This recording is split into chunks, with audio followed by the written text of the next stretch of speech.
Now I can people go out. places and buy things Yeah, that I wasn't able to go and buy before. All right. Oh, red Good notes. evening, everybody. Welcome back. Even though it has only been 2 weeks, right? Because I can't. The time just everything's It's only gone been two wacky. I don't weeks. know. I don't even know what day of the week it is anymore. Time is an illusion. It's fine. Lunchtime. We're just having doubly so. fun. We're along for the ride. Doesn't matter, right? Does it? Dude, how long are we just sitting there shooting the shit? Were we there for a whole hour just shooting the shit? Was my Almost. fault. 13 minutes. It's all good. Anyway, and here we are. 13. Getting ready to Usually get it's a back lot into longer. it. And as usual, we're going to start off with Adrian giving our lovely recap from the previous session, as things have kind of taken an interesting turn for the party. Fair warning, lovely is an exaggeration. But, so we started out last session by finding some empty villages, seemingly empty villages, etc., having entered what we can only assume to be another plane of existence or demi-plane or something. We're not really sure, but we went through some mist, and that's usually not a great sign. Garvin, being the one most knowledgeable on the subject, was like, just gonna try some stuff. So he tried to back out through the mist and was rewarded with a level of exhaustion. So that didn't go well. It seems like we left the material plane. Coco reminds us of the Phantasmage, and Murray speaks with the local wildlife with no success. In fact, I think one of them shat on him as they flew away. Then he dropped a magic bean in the ground, and it's an anthropomorphized Treat. tree. Yeah, it's a treant, basically. Through prompting from Woodleaf and some Murray nature checks, we know the area is tainted. Murray tells us there are a lot of undead. After a normal level of banter, and by normal I mean almost an hour, we make it to the abandoned village to find that it is effectively an illusion. Somewhere in the process, we came up with Godberry Mead. Who knows where that came from, but it's in there. Goodberry. Goodberry. Oh, that does have two O's. I can't read my own handwriting. Garvin reveals some of the buildings, some of a building with his lantern. And so Adrian walks in to find a rundown, smooth stone building and village to match. There, we're attacked. Shocker. After a harrowing battle, we emerge victorious. When investigating the second floor, Coco finds, and unfortunately trips, an iron door trapped with a psychic spell called Mental Prison. Luckily, no one died. I did say harrowing, right? When we can't get through the door, we just have our new friend Woodleaf punch a hole in the wall. And man, did he punch a hole in the wall. There's like hardly any wall left. And that's pretty much where we left off. Right. So you guys had found yourself finding a bunch of different items within this room. Yes. Well, you had us roll for the items. We hadn't actually gone in yet. Yeah. Yeah. So you guys, you have this whole room filled with chests of all sorts of different shapes and sizes. You can definitely see one of them is opened, and you can see it glittering with money and gems and other items.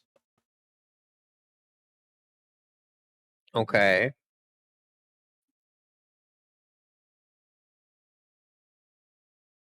Adrian has learned from the Stone of Golor. He's not touching anything. Garvin's just gonna go check everything out. Oh yeah, Coco is all about the shinies. That's, Okay. that's what I rely on. I don't want to. Maintains a constant motivation. The shinies Specific- are very important. Magic items is what he's interested in. All right. So in this first chest, the one that's open, Coco will do a check to make sure that none of the chests are, trapped in any way. okay, go ahead. Going to We have- murder us? We do in fact learn from our mistakes sometimes. I feel like Yeah, once in a while. Yeah, give me your investigation check on that. Okay, yeah. So 27. none of the chests are trapped. There are 3 other chests in this room, but all 3 of them are locked. But you guys were looking in the open chest while she's doing that. You guys find roughly 450 gold, and just loose coins. You find a bunch more like art items. Looks like there's another 10 of them, of varying types. Some paintings, some are like marble busts, some are more of those vases and things like that look like they have some pretty decent value to them. Any noteworthy figures? Again, nothing of note. Okay. I'm not shocked, but I'm gonna keep checking. And I'm just gonna follow Coco around and kind of help where Coco needs and go through the important items as Coco is opening things up. I think that's probably what Garvin would do. Sure. And then in that chest there's also 12 random gems. So that seems to be a box full of some just material goods. None of that stuff looks like it's magic of any kind.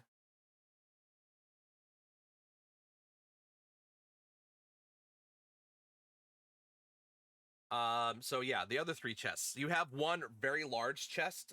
It's really more long than anything else. But it's not very deep. The other one is a regular size box, and then there's another one right next to it.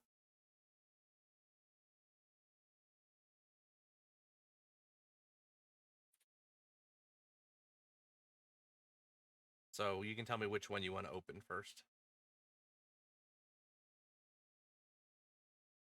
They're all one- they're all in You a, have just one. all in a You row. have one long one that's probably about 6 feet wide, and then you have 2 big other one. ones which are about normal sizes. Do we The, have the one that do we could have hold a a preference? body. The one that could Sure. hold a body first. Sure, let's open the one that could hold the body potential- first. Let's open the potential coffin. Okay, go ahead and give me a lockpick, or a lockpick check. Oh, I wish that they would be actually interesting. I wish they actually had a lockpick. We can add that thing. actually. Yeah. So I could add that to your 'Cause- sheet later. All right, cool. All right, so 20, Dude, imagine it's a freaking sarcophagus. so that's 26. Okay, so you managed to get your lockpicks in there, and you hear the click as the latch actually pops right open, and you're able to open up the chest. Is there a body? No body. Woohoo! Inside you see there's a long staff with a wooded gnarled end. In fact, as you look over at Murray, you say, "Huh, Yeah, that that looks- feels like a that Murray looks item. very similar." They look like they match. Matchy matchy. There's also a looks like a longsword in there as well. And then there's a bag. A small rust-colored bag. If one sort of pulls open the bag, does it look like it? What does it contain?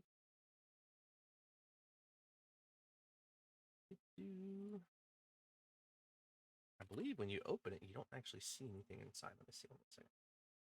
No, if this is what I think it is, you have to actually reach inside. I don't think there's a way to Yeah. like physically open it. Yeah, open but Coco doesn't know that. You look. Yeah, that's fair. You open it up and you don't see anything in the bag. It looks empty. But you don't know. Well, Coco figures the bag is empty, but it could be a component pouch, so she hands it over to Garvin. Garvin's kind of holding the pouch. Have I seen this before? Does it look familiar? No, you've not seen this one before. I don't think you've had an Yeah. item like this before. He's gonna hang on to it for right now. What are the other 2 items? There was a sword and a Staff staff. What and does a the sword. sword look like? It's a very intricately designed handle, very pristine sword. The blade of it looks like it's exceedingly sharp, but very, very clean. The whole sword itself actually looks in absolutely immaculate shape. All right. Do we want to look at these things one at a time, or are we just gonna open everything up? I can take a moment. Just kind of like looking at everybody, see what they want to do. Do we want to just I mean, hey, it could have already been 3 years on the material plane. And you take your time, you know, do what you gotta do. We're kind of safe now. I mean, between me and my tree friend Alright. here. I give Coco a nod, and I'm gonna start kind of just setting the things down carefully and lining them up as we go. And Okay. we're gonna open each thing first. Coco figures there might be other potentially magical things that in the other chests, and then that way Garvin can look at all of them all at once. Not Everything that she's everywhere impatient, all at once. see what's inside the chest or anything. Definitely not that. Okay. So you can go ahead and roll for that one. All right, so let's roll for one of the 2 regular sized chests. Natural 20. That one pops open. And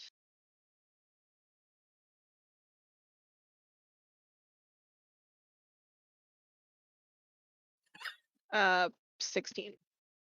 So the other, so you managed to open up all the chests without a problem. In the second chest you open, you actually find, you see, there are 2 rings, and looks like 3 potions. So it doesn't look like there's a whole lot of stuff in this one. But the rings are sitting in opened like jewelry boxes. Second. Suddenly, Coco there's will an add the Adrin over your We'll shoulder. add the rings to the pile of probably magical things to examine. Yeah, suddenly, as you're opening this, Adrin's like, "Ooh, shiny."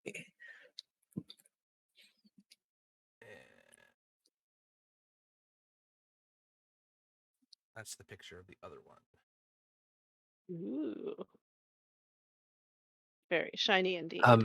Hey, Goff, Except if we're the second one if we're is not a doing red this one stone; at a it's a time. black stone. Okay.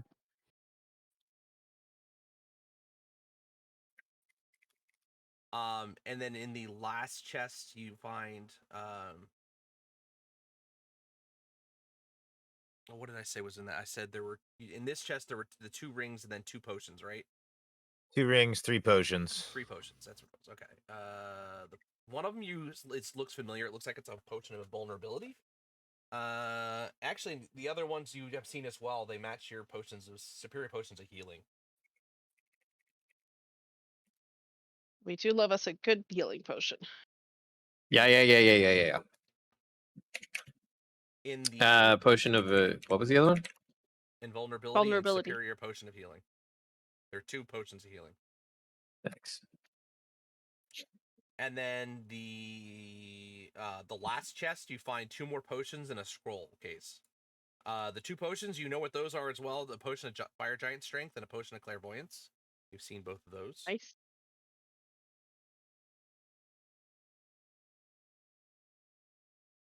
And the scroll case, you open it up, and inside you see it reads off as a scroll of phantasmal killer.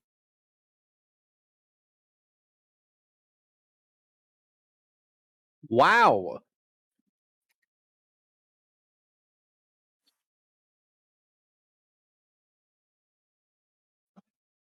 Good job, everybody. All right, I'm gonna take a moment, and then Garvin's just gonna go through and start identifying all of the unknown items. Okay, so you take your time, and for each one, so the bag you determines it's a rust bag of tricks. The one of the rings is the ring of resistance, necrotic damage.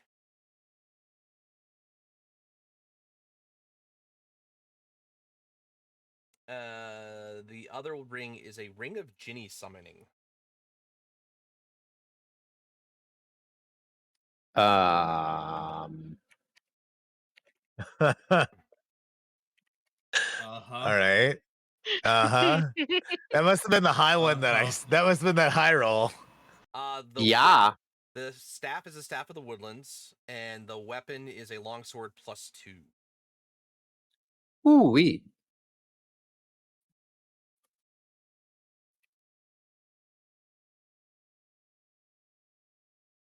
Dang. We did roll well. For real though.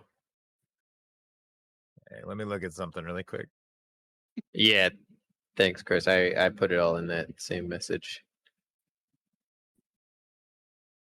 I mean, I can copy exactly what the stuff is. The appraisal, it is what it is on the items. There you go.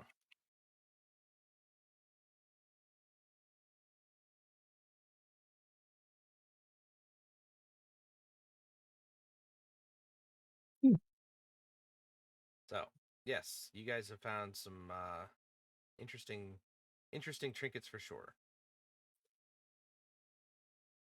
Ooh. Um. Okay.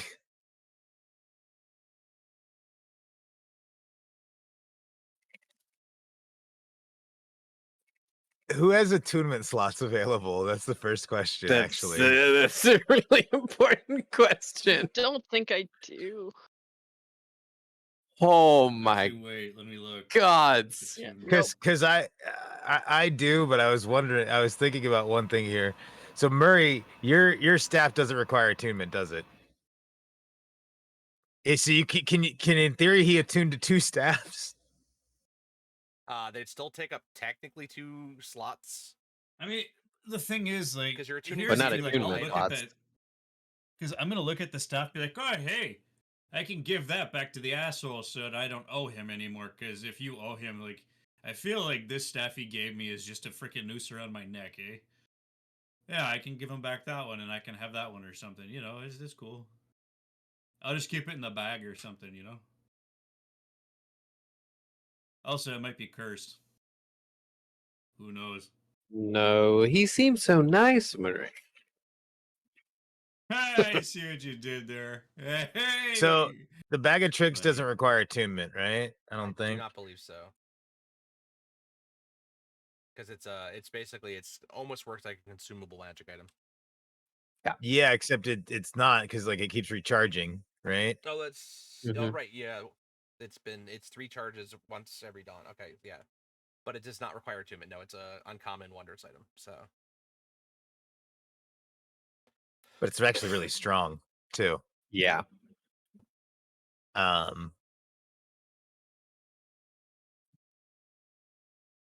Coco's got all of her attunement slots. Yeah, I've got Alright. the flame tongue rapier, the ring of spell storing, and the winged boots.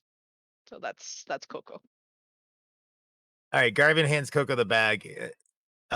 Here, Coco, reach in the bag and pull something out and throw it. Just trust me. There's something in there. Oh yeah, throw Coco reaches that in, way. grabs something, heads up, and chucks it at Murray. Whatever it is. okay, so you're gonna use your action and you're gonna toss this thing out. It pops out 20 feet. Whatever it is, roll me a whatever D8, it. Sure. and I'll tell you what it is. Oh There's boy. like a little ball. There's like some sort of Yeah. like balls you It's a can grab little- in there. Yeah, it's a little small, little fuzzy object that you pull out. Like a tribble. I swear to God, if you're gonna hit me with a tribble, this is gonna be a So problem. it hits the ground and the ball unfurls and it's now an owl. Holy shit! All right, Coco, tell her what to do.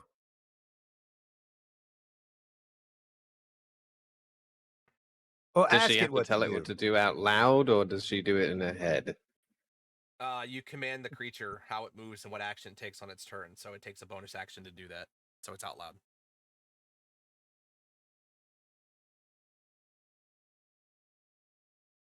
Tell it to sit on Murray's head. Or something. I was actually gonna hold out her arm and say, "Come," and have it land sort of The bird owl of prey flies style. over and perches on your arm. That's weird. Gets There's a to bird pet the holding a owl. bird. That's weird. Who's a pretty bird? Who's a pretty bird? You get the. Is it like what kind of owl? Like horned owl, snowy owl? We'll let Coco pick. Let's go with barn owl. Okay, so yeah, it looks like a barn owl. The big Ooh. white had a feeling. eyes. I like barn owls. They're so cute. Okay, Murray, the Ring of Resistance requires attunement. Eh. Do you? I mean, Murray's starting to I become kinda- slightly more tanky tank, so I mean, yeah. Yeah. I mean, Yeah, that's kinda what that'd be that was- cool. that- Don't give me the genie. No, well, if the genie dies, the genie dies, and it's like and Garvin would know that about the ring. So it's also he's thinking of giving that to Sahiri for protections purposes. No, that's a good point. Yeah, because the alternate is Um, giving it to Adrin, and that's And Adrin, we all know how Adrin, well Adrin does with that sort of power. Adrin's not going to do well with it. Garvin can use it himself. He has an attunement slot, but he's going to try and give it to Sahiri. So he would give you the I'm also full ring. up. He would give you the ring of resistance, Murray, which gives you necrotic resistance, which is actually pretty strong, I would think. Considering where we're at too. And then does Sahiri have all of her attunement slots utilized? I'm pretty sure, yeah. What is she wearing that she's attuned to? She's got the Mace of Disruption, the Shadow Plate, and the Ring of Protection that are attuned. Sahiri, can I have your ring of protection? I think this is going to protect you a little bit more. Sure. And don't lose it. It's pretty much priceless.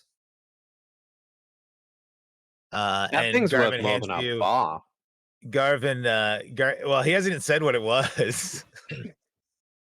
No, but Adrian's just looking at it like, Yeah. that looks expensive. And he'll hand you the ring. And then he'll telepathically tell you what the ring does. Instead of saying it out loud.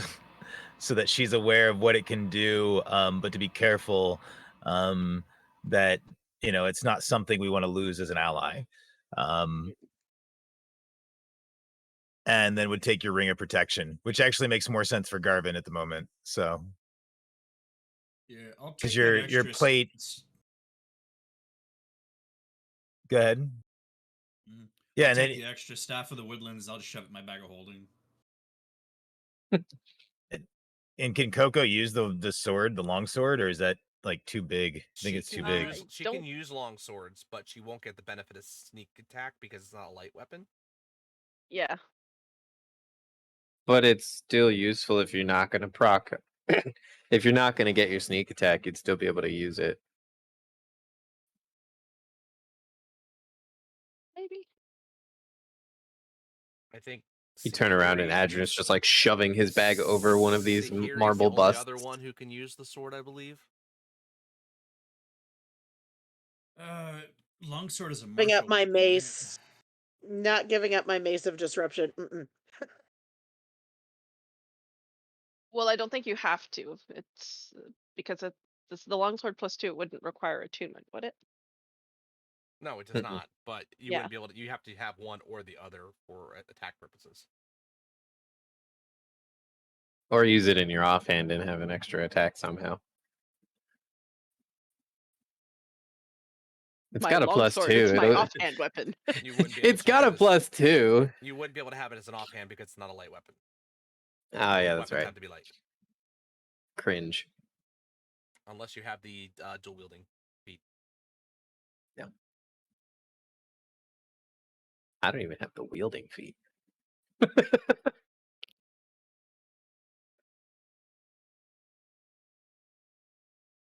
I guess all the If no one can use it, that'll make a really nice decoration above the bar. You know, it's pretty. Yeah, Garvin. Those are the only items Garvin kind of passes out. I mean, the rest of it, he leaves. Yeah, you turn around and Adrian is trying to shove his bag of holding over one of these marble busts. Like, what? I can't pick it up.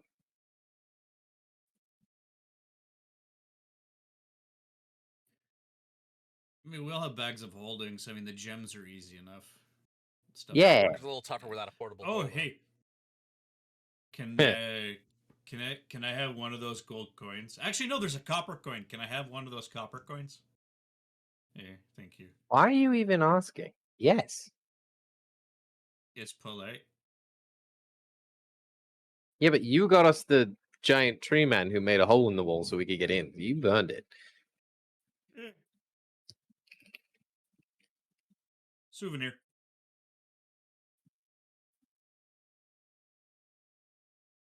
How long does Or the I owl owl would stick do. around? The owl stick around until it goes to 0 hit points or until the next dawn. Oh, cool. We just have an Coco owl continues now. to say disturbing, cooing pet things to the owl. Aren't you clever, darling? It's an owl. They're not very smart. Okay. Hey, so Nick. Yuri, curses are kind of a cleric-y thing, right? Sometimes, yes.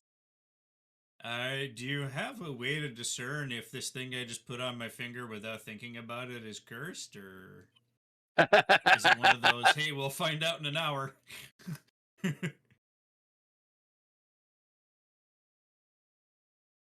Give me a moment.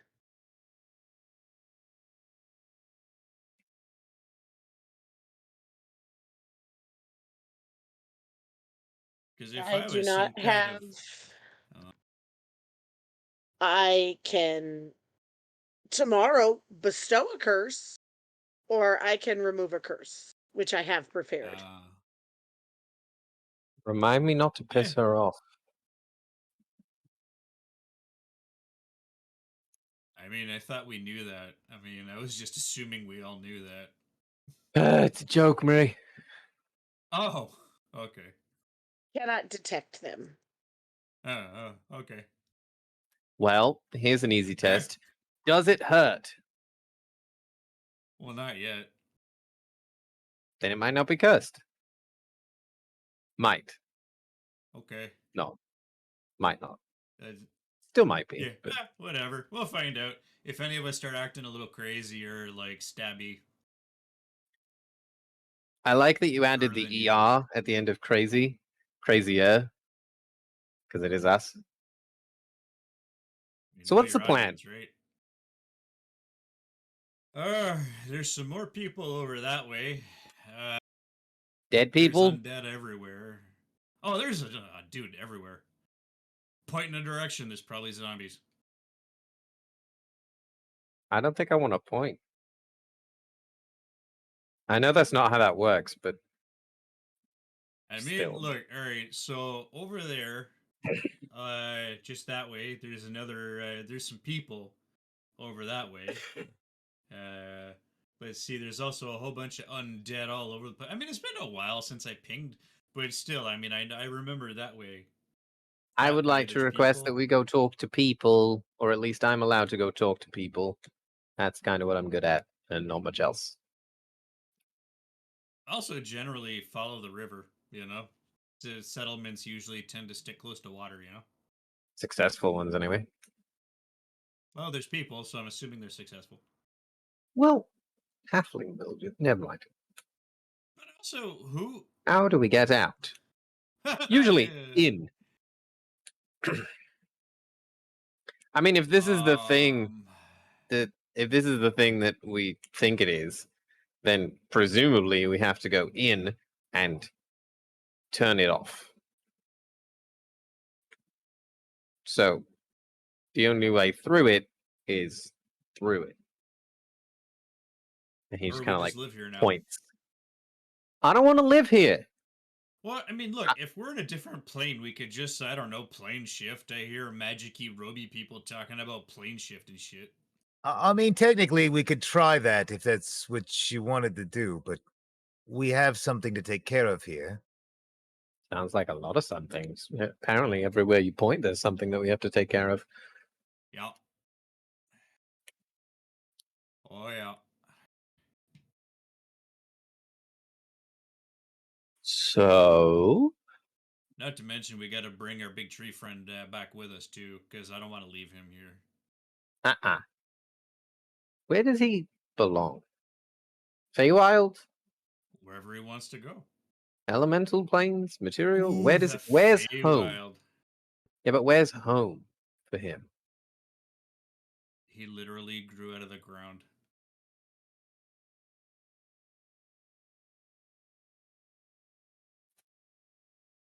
Okay.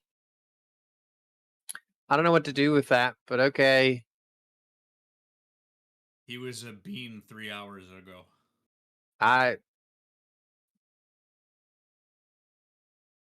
Inappropriate jokes aside, I still don't know what to do with that information, but thank you, Murray. You know, I mean, hey, crazy shit. Or you Yep. know, hey, bud, and I tap Woodleaf with my staff. If you want, I got a really cool place I want to show you. It's great. It's called the Feywild. It's the dusk, right? There's this really pretty lady, has a lot of mushrooms and stuff. I want to build my house really close because you know I'm working the long game on that one because I got a few hundred years to go. But you know, it's great. You know, you could come hang out with us. You know, travel with us, or stay here. I don't know. You might like it eventually. Continuing to look at Murray having this conversation, Adrian leans to Garvin. Do you know, he reminds me more of Dad every day, and it kind of creeps me out.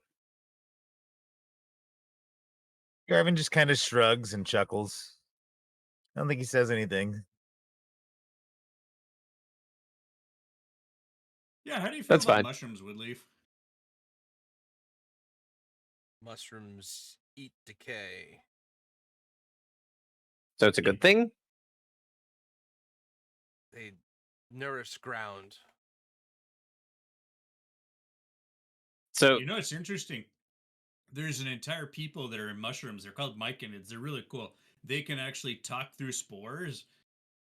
I haven't figured that part out yet. But what? Oh yeah, no man, they're mushroom people. It's so there's a theory, right, amongst a lot of anthropologists and biologists and people like me that so a mushroom isn't just a mushroom by itself, right? It's got the mycelium, like the roots, right, that go under the ground, and then a lot of other mushrooms pop out of it. So mushrooms So technically can communicate, kind of like aspen trees, you know, like they are all one big organism, right? They well, communicate. yeah, because it's one organism. So it's like me telling my But finger something, or my but finger telling me something. myconids actually communicate what you would consider maybe telepathic. They just speak through spores. So like pheromones for them, or just like Yes. a cloud of semi-intelligent pollen Except that they can. pheromones are more like a vague concept of it's like, hey baby, I'm ready to go. Whereas they can actually say, hello, how are you? My shoe is untied through spores. It's a little more complicated than pheromones, but yeah, kind of. If you want to look at it that way from an anthropological point of view, yeah, kind of. I have what is probably, hopefully, going to be the dumbest question I ask today. Do they wear shoes? They can if they want to, but no, not generally. Fair enough. Anything that separates them from the ground, you know? Yeah, fair. Can we go? This place makes me. Bleh. I don't like it. No. I got really super stabbed downstairs, so I don't fucking want to be here. Okay. Just give me a couple of minutes. I pull a couple of puffballs off of my shoulder, and I walk over to the zombies that are just kind of exploded on the ground. I seed them. Here you go. Grow well. Okay. Gross. I mean, now they serve a purpose. Oh, I just say these things to annoy you.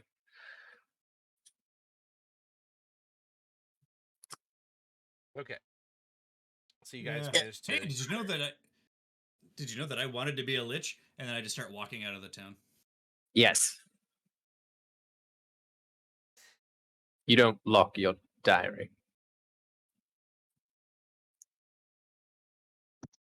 So you guys I'll work leave it at with that. Woodleaf to get you guys out of the tower for those who can't fly without with their boots. You guys So for managed to- everyone who's not Coco, you mean? Yeah. You guys managed to get back out of the building and back out onto the ground. Yay, solid ground. Solidly terrible.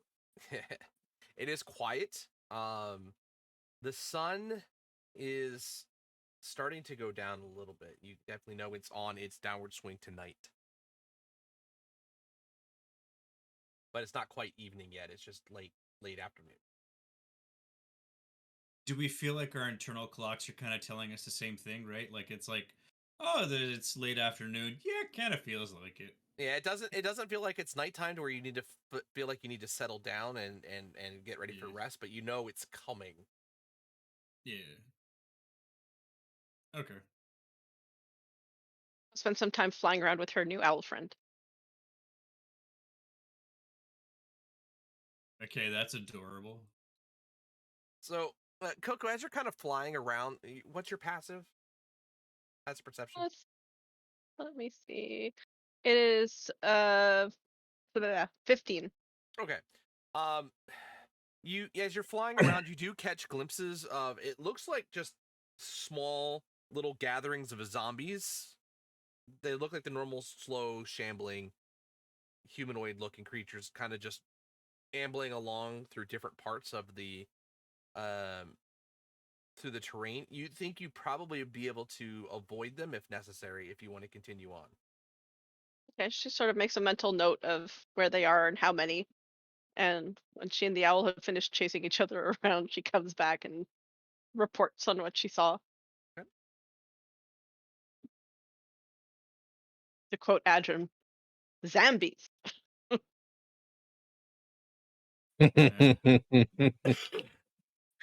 So that I'm funny. leaves the question, Sahiri, how much of a vengeful destroyer of the undead are you feeling right now? Do you feel like bypassing a few, or do you want to hack and slash our way? Well, I mean, I'm always up for getting rid of the undead because they are unnatural and should be put to rest. But we also do have a goal here. Okay. Good, because I So, detected hundreds and hundreds and hundreds of zombies. yeah, that would take. I mean, I mean- 3 almost did me in.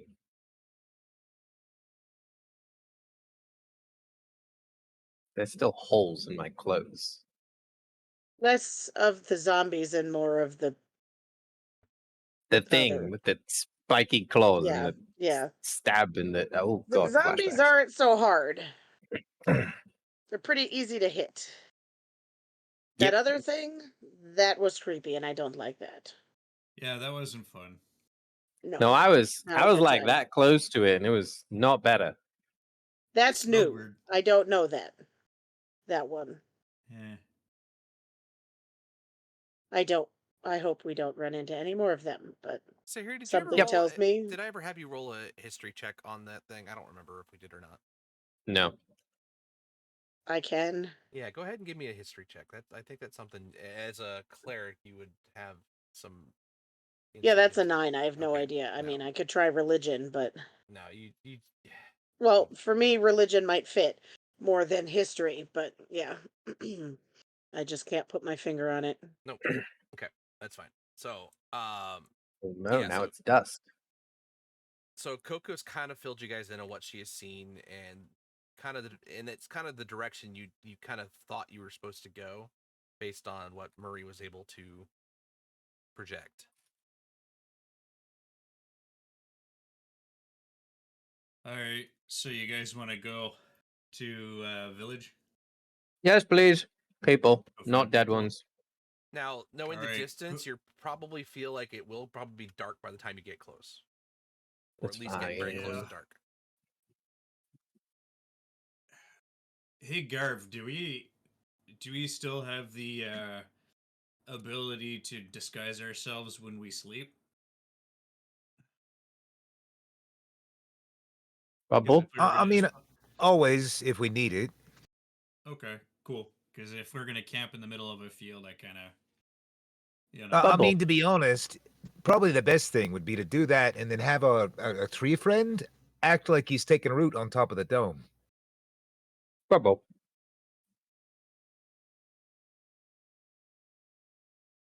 Big brain plays. All right.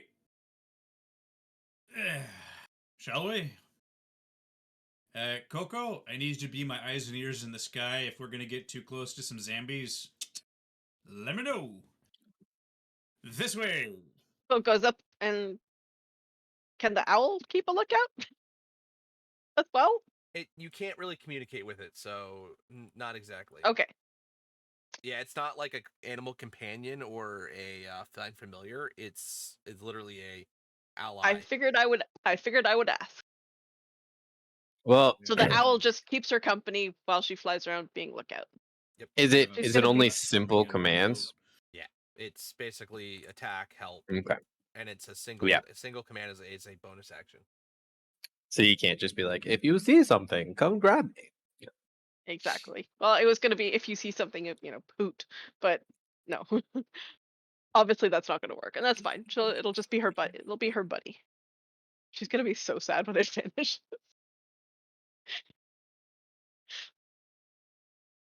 Okay. I could try talking to it. But why spoil the surprise? All right. So you guys continue on. Yeah. Eventually, you guys do get to the edge of the river. The river is about 25 feet across, and it does look like it's moving from your left to your right. So it's going down towards what you would imagine would have been the ocean from where you guys came in at. How fast does it look like it's moving? It's a pretty decent current, but it's hard to tell how deep it is because of the way the light is in the sky. It's reflecting oddly off the water.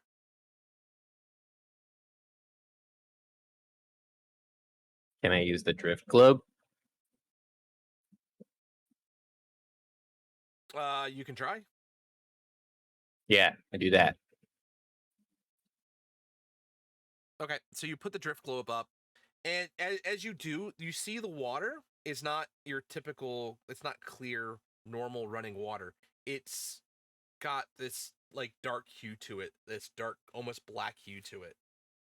Ugh. Don't touch it.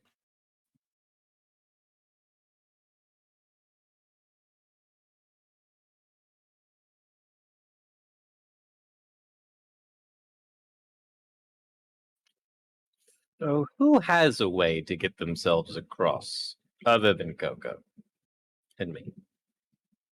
Murray does. How far? 25 feet.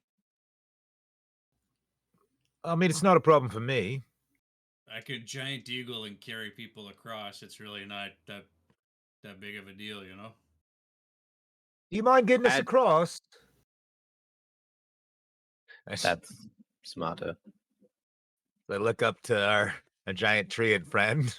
Do you think maybe you could reach to the other side? Or light toss? Light. I could throw you, but it would not probably be comfortable. Adrian sees that look on Sahiri's face and just puts his hand out for her to grab. And Dimension Door. Never mind. And Garvin just misty steps to the other side. Yeah, I'm not messing with that. That water looks bad. Okay. Woodleaf, I don't want you to get hurt. I don't want you to touch this water. I'm going to propose something to you that you have to agree to. I would like... I myself can turn into animals. I can turn you into an animal that has the ability to fly or that I could carry. Because if I turn you into that animal, you're going to forget who you are and you're literally going to become that animal, as dumb as it may be. So I want to turn into a giant bird to take Sahiri across the water, anybody technically across the water, and I want to turn you into something small like a gerbil or a hamster or a cat, so that Sahiri can hold on to you while I take you both across. And then when I'm done, you become you again. I think You Sahiri's look and all it's the way just you. across. Yeah. Yeah, you look and it's just you and Tree Bark now. You see Sahiri and Adrin kind of come out of this like magical door on the other side of the river. Still holding hands.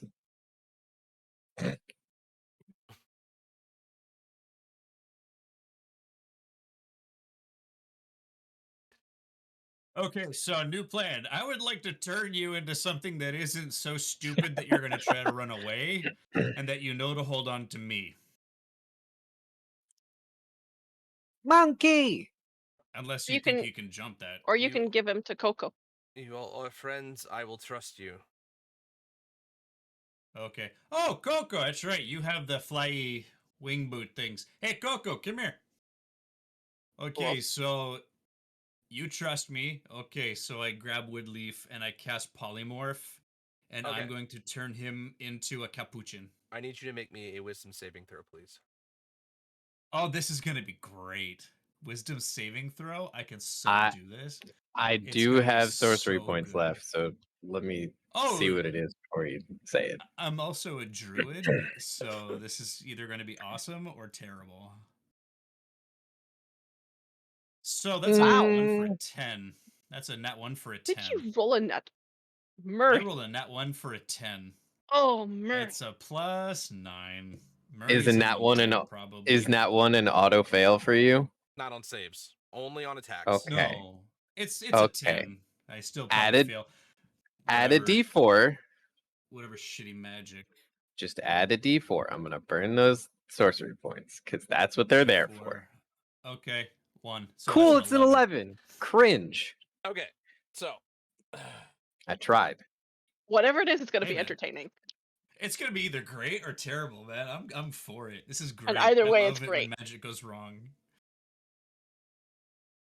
Just gonna prep a counter spell. you take I'm also 16 assuming- points of psychic damage. Ow. Okay, damage. Boom. Ow! But do I have a monkey? He was trying to turn the tree into a monkey. Oh yeah, yeah. Yeah, you still did have I- you're spilled but not I fizzled. have a monkey. But you do Okay, need to make so you do I'm- need to make a con save for the Yeah. That is true. I need to make a Oh, yeah. con save Right. because Because concentration. So I took 16. 8. So it's a 14 con save. Should be a DC 10, I yeah. think. Yeah, because it's Yeah. 5 plus half the damage. It's 13 actually would have been that one. 5 plus half Yeah. the damage. All right. So Or no, I'm it's just gonna half the damage. So grab you're it. right, 10. Yeah, you're good. I'm holding him by his little capuchin hand. Like, okay, bud. Hey, Coco, here you go, bud. Hold on tight. Okay. I'm so glad you turned him into something that the owl would not be tempted to eat. I'm a druid, Oh. man. So pleased. Food chain, man. It's a thing.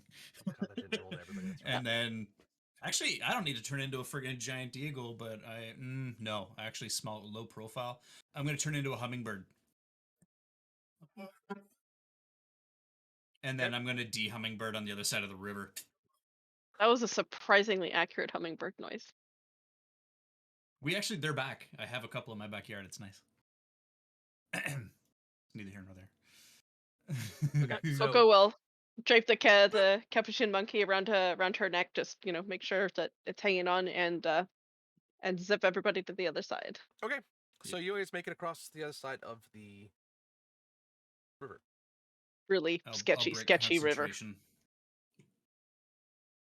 What? He's I break breaking concentration, so the concentration on, monkey turns back into a tree. On your back? Yeah. Well, Oh, presumably. no, when he's over. Okay. Yeah. Oh, yeah. Hey, That would be Coco, hilarious. you're Halfway. it. And that That's was very how good. we lost Coco. And the tree. A very different take on this on the story of the scorpion and the frog. Is and that's how we the tree, the discovered- kenku and the tree. Well, actually, Ooh, we that would sounds like a kid's effectively kill 2 birds with 1 tree.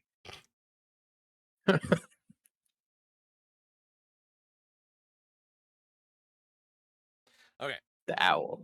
So yes, you guys are now officially on the other side of the river. Did you name your owl yet?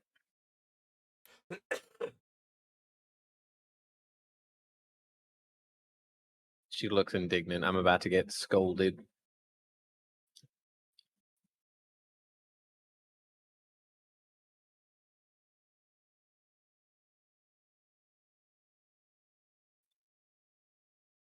It has its own name. Well, did you ask it?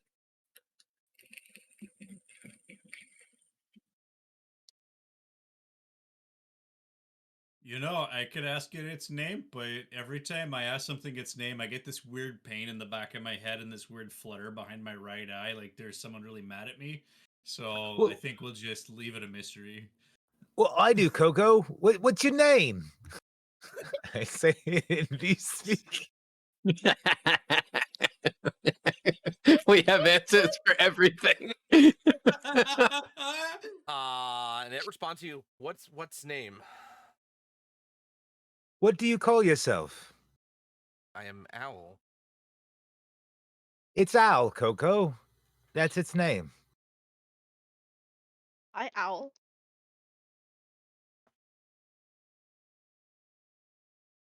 Kind of on the Sorry. nose, but well, beak. In My this my, case. my friend wanted to know who you were.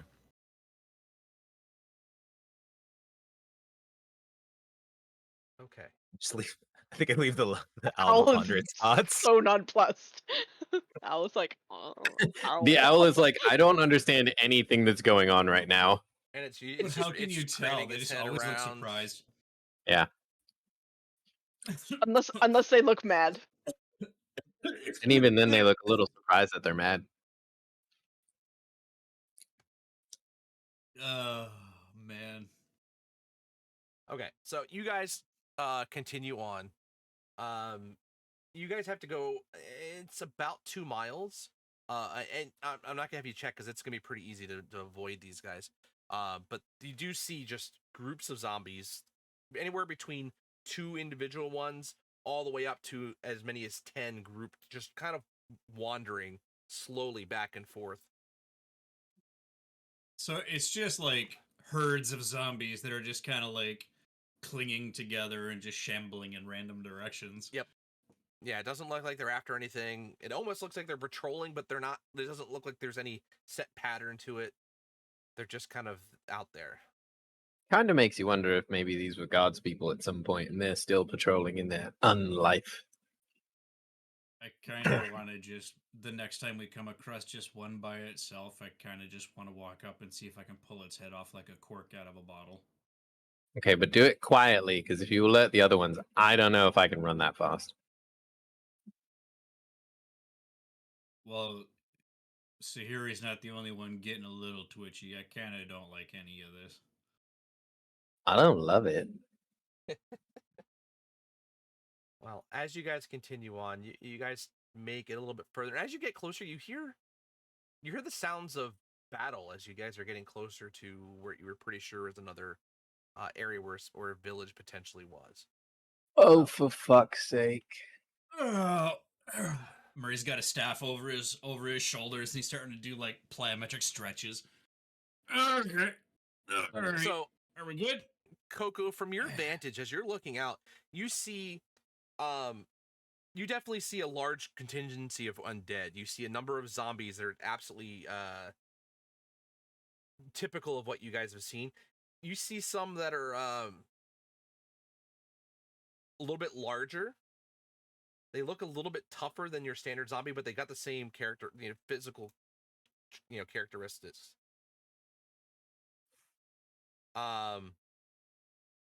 You also see 2 other large creatures in the middle of the fray. And they are ugly as can be. Shocker. I know. I mean, that's rude, but okay. They look like that.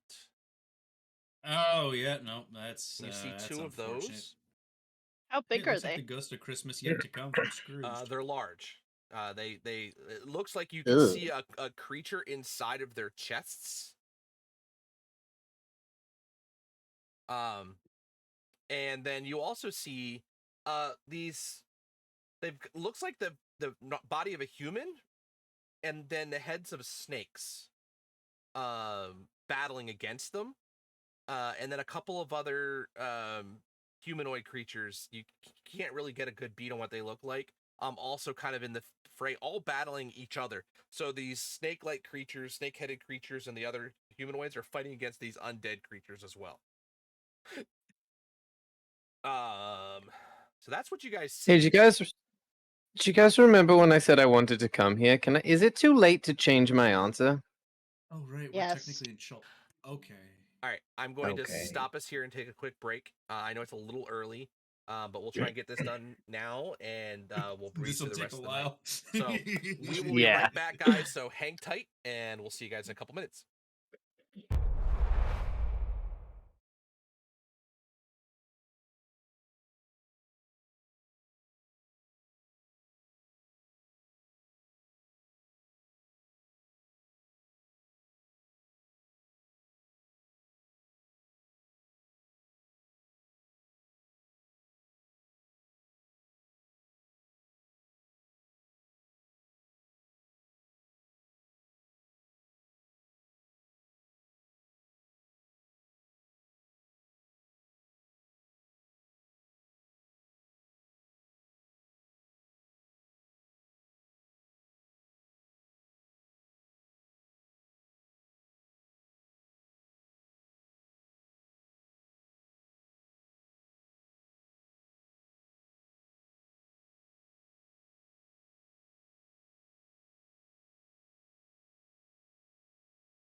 All right, welcome back, everybody. Sorry for the long delay. We had a couple other things we were dealing with there, but we're back. As Coco has now seen these two different sides fighting these, these snake-headed creatures, these undead monstrosities, as well as some other humanoids, and the two sides are kind of battling against each other. The party is they're about 100 feet out, so they still haven't quite gotten to it, but Coco can see them from the distance that she's at.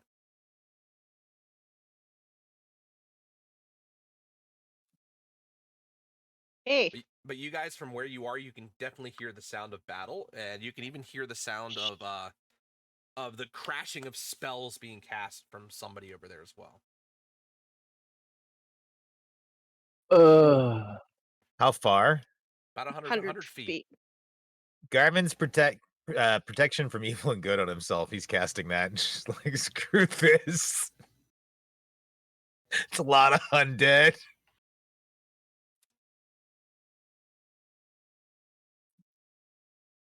Okay.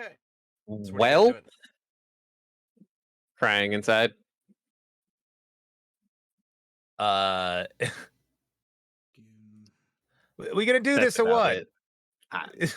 I'm just like Is looking at you all guys. water an option? Then Garvin casts mirror image as well, since that's not concentration. Coco comes back and summarizes thus. And Okay. the four Garvins are walking towards the battle. There's no reason to sit here and wait. Murray is going to transform into a giant eagle. Actually, no, before I do, let's see how far I can throw zombies, and I turn into a giant eagle. And then I hover over the ground. Okay. So you guys, I'll give you up to you guys get about 45 feet away before I have you guys engage into the actual combat. I mean, before I engage, I'm gonna start blasting. From a Yes, distance. same. I feel like mean, I feel like there's a ranged volley coming in here. From where you if guys there's any way for us to do it, we would like time it for a couple of spells. Yeah, just making sure like that's being accounted for, right? Like, actually, you know what? No, Garvin's walking in. He's cast 2 spells walking in. I don't think he's got time for the other crap. and you haven't even been noticed yet. So this battle seems to have been raging between the two sides. So just so that I understand the dynamics of the battle correctly, the snake people are allied with the other humanoids, yes, that looks like The it. snake people, yeah.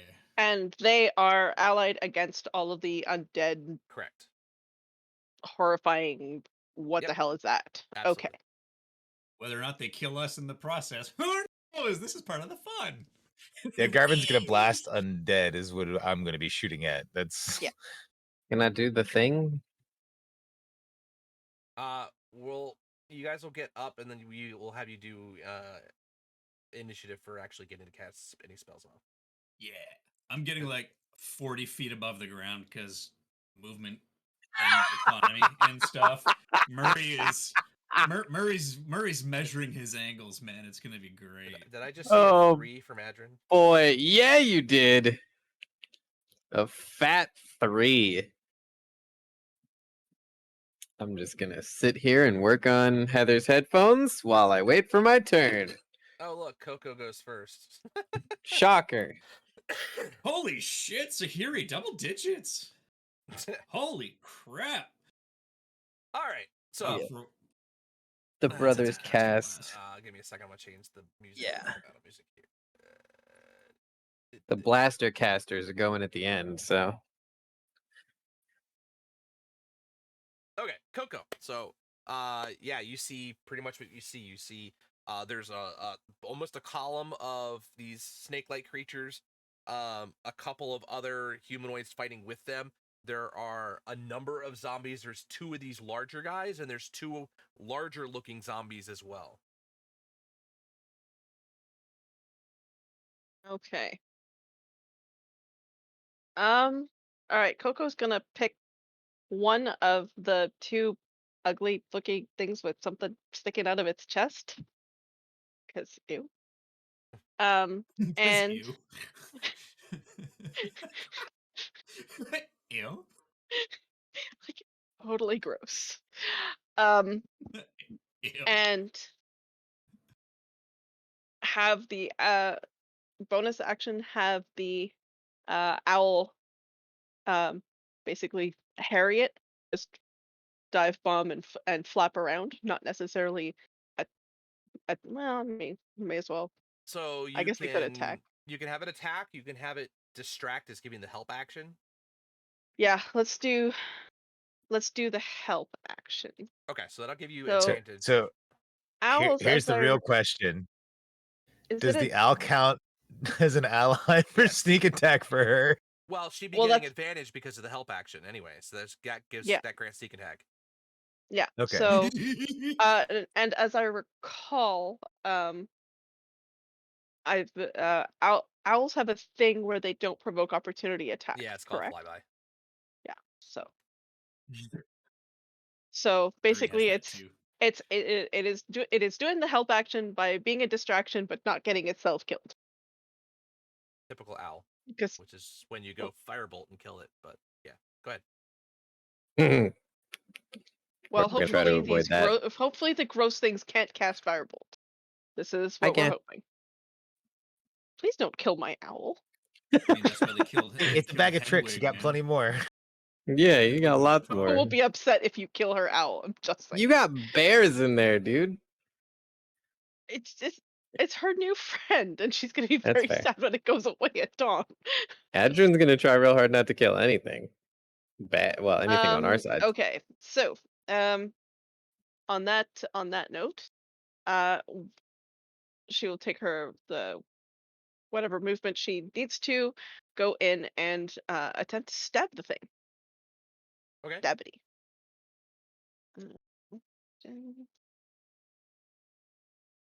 Stabby. Ugh.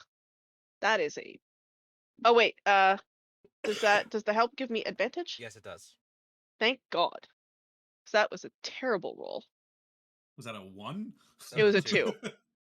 Oh, Okay, fuck. that is much better. Okay, that will hit. Whew. All right. Damage.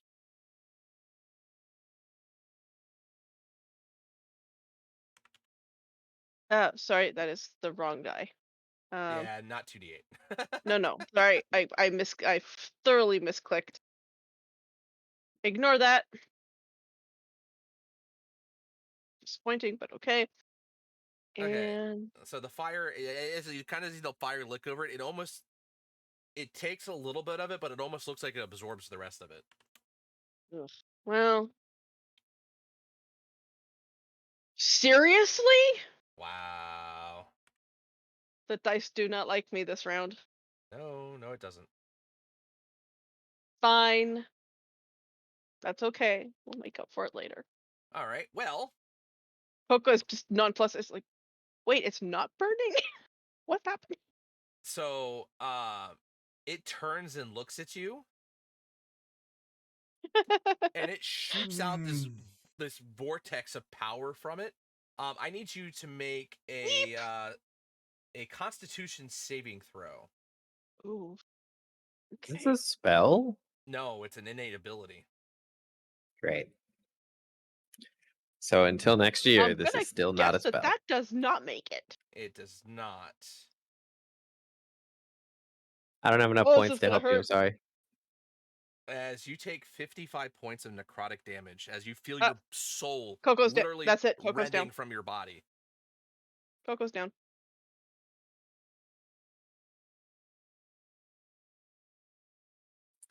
Crap. And Oh. it's I assume I take. Yeah, follow. Well, no, it's because she would have been right around. No. How tall is it? it's a large creature, but you're not gonna take that fall damage. It's fine. Oh no, the boots like don't Yeah. quite do slow fall, but kind of an equivalent. Yeah, you're fine. Okay. Okay. And it's gonna Thank God. 'Cause it's gonna rake at one of the snake-headed creatures with its claws, as it's gonna make 2 claw attacks. wow, that was brutal. Mm-hmm. They both hit.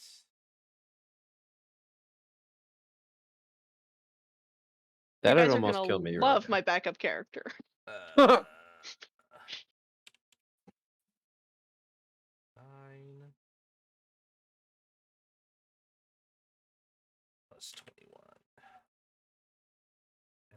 another 16. What if I just take over Captain Legs when Adrian dies? So you see the snake-headed creature just lurch out in pain, and he's starting to bleed out. All right, but that is it for that one. Murray. All right. So seeing this son of a bitch drop Coco, he is going to dive bomb the super big giant guy, the one that dropped her, and I'm gonna make a multi attack. And then I'm gonna fly the fuck off. I'm dive bombing this zombie, man. This fucker's gonna die. Okay. I have mobile, so as long as I make a melee attack, he doesn't get op attacks as I fuck off. So yeah, let me get my stats. And up he here already for used his, speed. hopefully already used his reaction this turn. Giant eagle, multi attack. I really hope that was a reaction. I'm going to attack it with my talons and then try to bite its head. +5. Oh, both of them are +5. Oh, sweet, cool. I'm just going to make both Augers. attacks then. So +5. Oh, that's a nat 1 for the claw. So fuck that. And that is a 8 for the beak. Fuck that. So I miss both of them, and then I swoop, and then I'm back 40 feet. 40 feet above the fray, flapping really 40 angrily. feet above?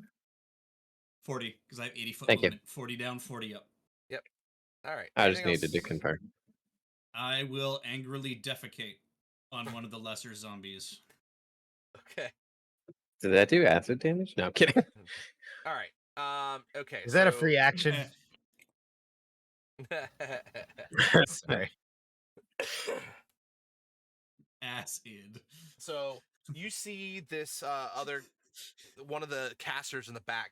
You see him fire 2 beams, which Garvin will recognize as Eldritch Blast. Eldritch Blast. Missed on one, but hit on the other Blah, blah. for 10 points. A warlock. Blah, blah. damage. Why are my rolls not showing to you guys? I gotta. Blah, blah. I don't know. Oh, because it's set to self again. Brilliant. Okay. Anyway. So that was that one.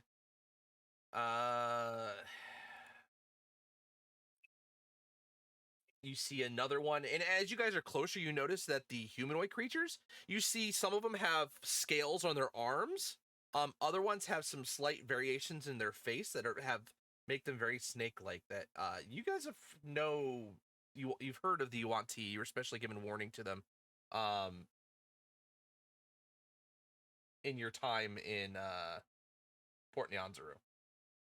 Adrian has like omega big eyes right now. So one of the purebloods is gonna fire her bow at the big guy and crit. Okay, then. So that's gonna be 3 plus 3 is 6.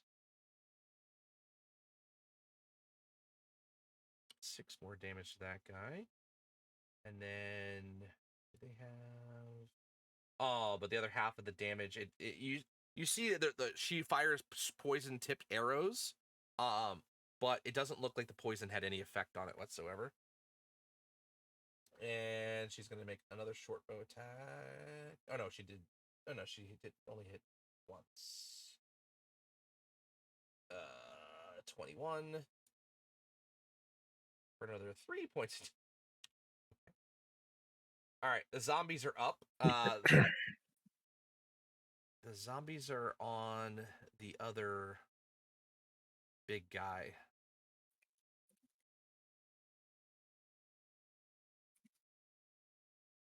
All right, so the 17 hits for 6 points of damage. Let's see. There he is.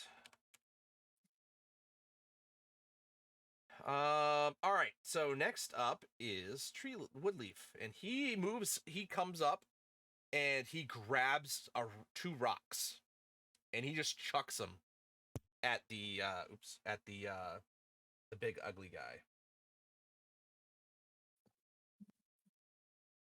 Misses with one, hits with the other one.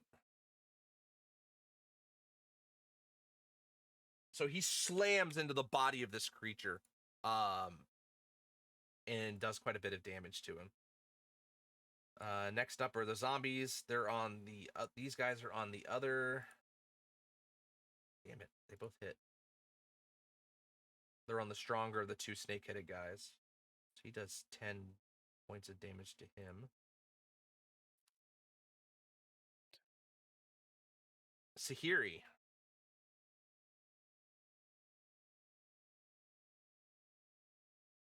So we're gonna. Speak up. You're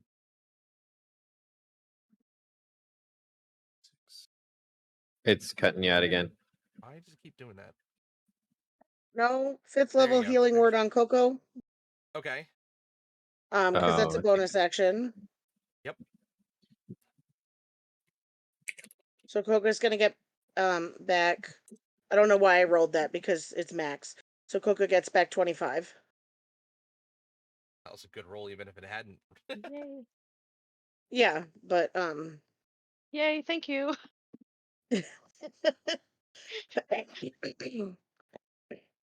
how close am I to the zombies? You were about 45 feet away, so you could move up and be able to get all of them in your range. Yep, I'm gonna move up and turn them.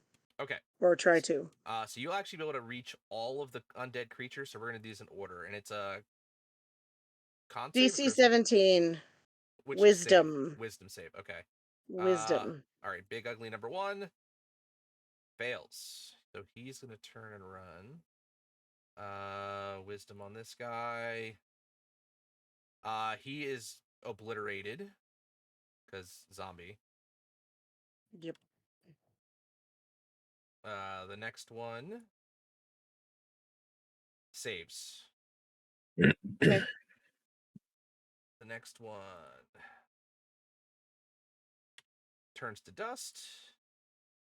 The next one also turns to dust. The other big guy, he's running away.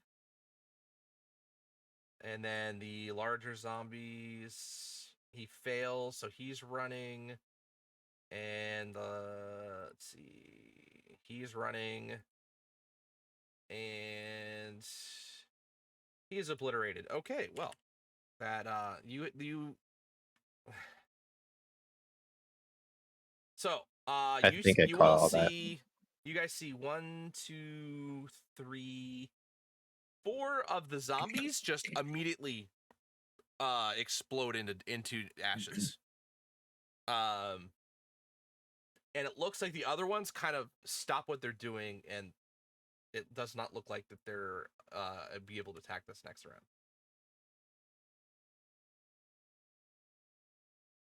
All right. Is anything else to hear you? Okay. The big snake guy.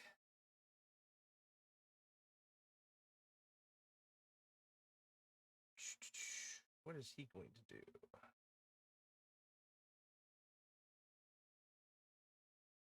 He is wanting to hit one of the big guys. He's not the most intelligent thing in the world, but he's going to focus on still the one that's injured. So he's going to take 3 melee attacks with his scimitar. He's going to crit on that one. He's going to hit on that one, and he's going to miss on the third one. So he crit and then one other hit. So 11 points on the non-crit.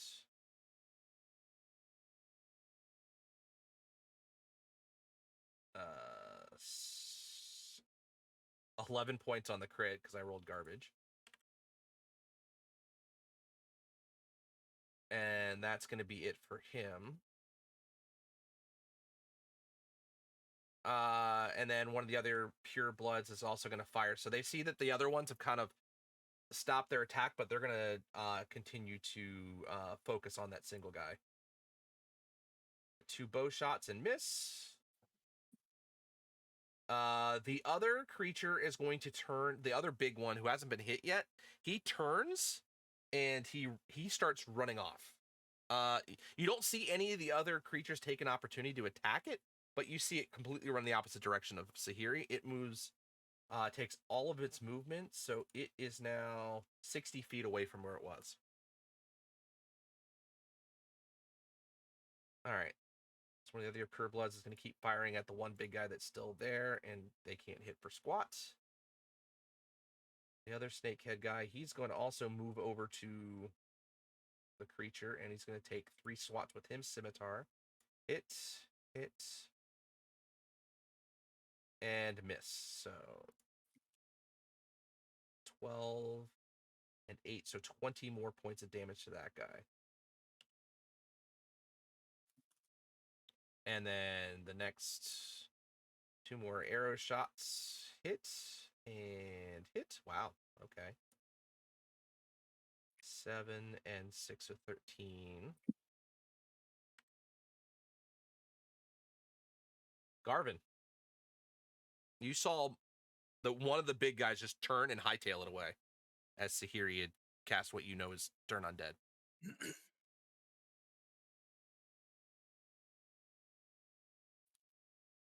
How many more of the little ones are up? You have 1 of the regular zombies. You have 2 of the large zombies, but they look like they've kind of changed their look. Like they might run. Yeah. And then you have just the other big guy who has now been hit again after being turned. All right, Garvin's gonna send 2 Eldritch Blasts at the little zombie that's left. Okay.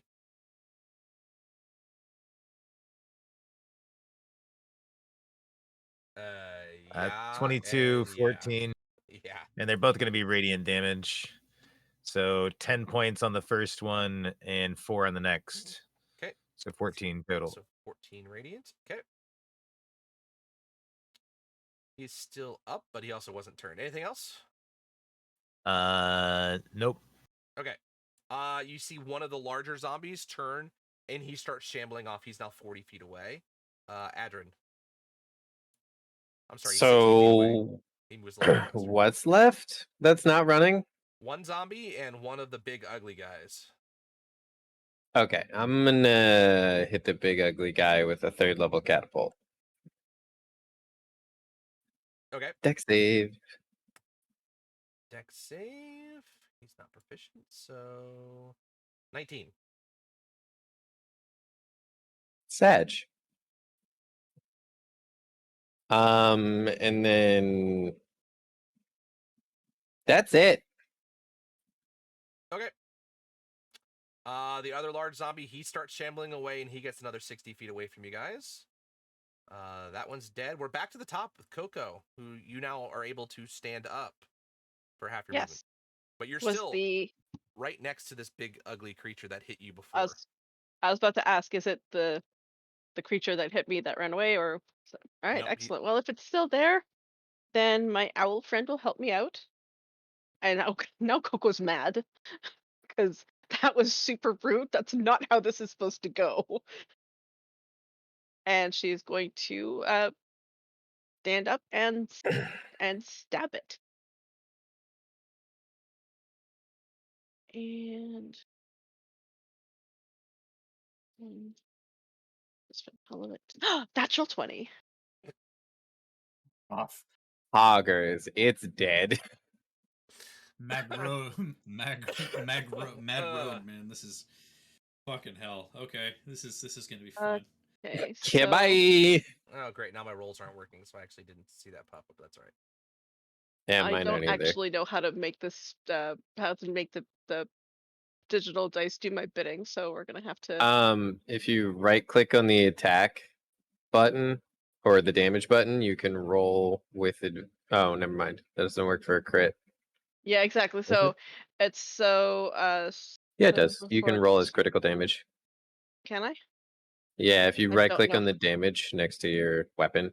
Oh, thank you. Okay, let's do that. That's handy. Yeah. And that's a much better roll too.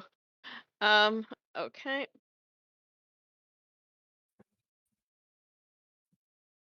Um And all right, I can't. This one is a custom roll, so we're just gonna have to. Wing it. So Pun 6. intended. So that's 6 for the fire damage, which is not going to be our best one. Singe, not crispy. Exactly, and all of the dice. A lot of freaking dice.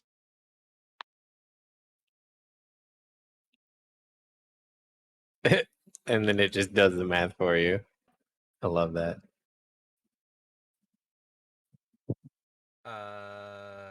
I'm gonna reload my player here. Yeah, 'cause I'm not it's seeing dice rolls anymore.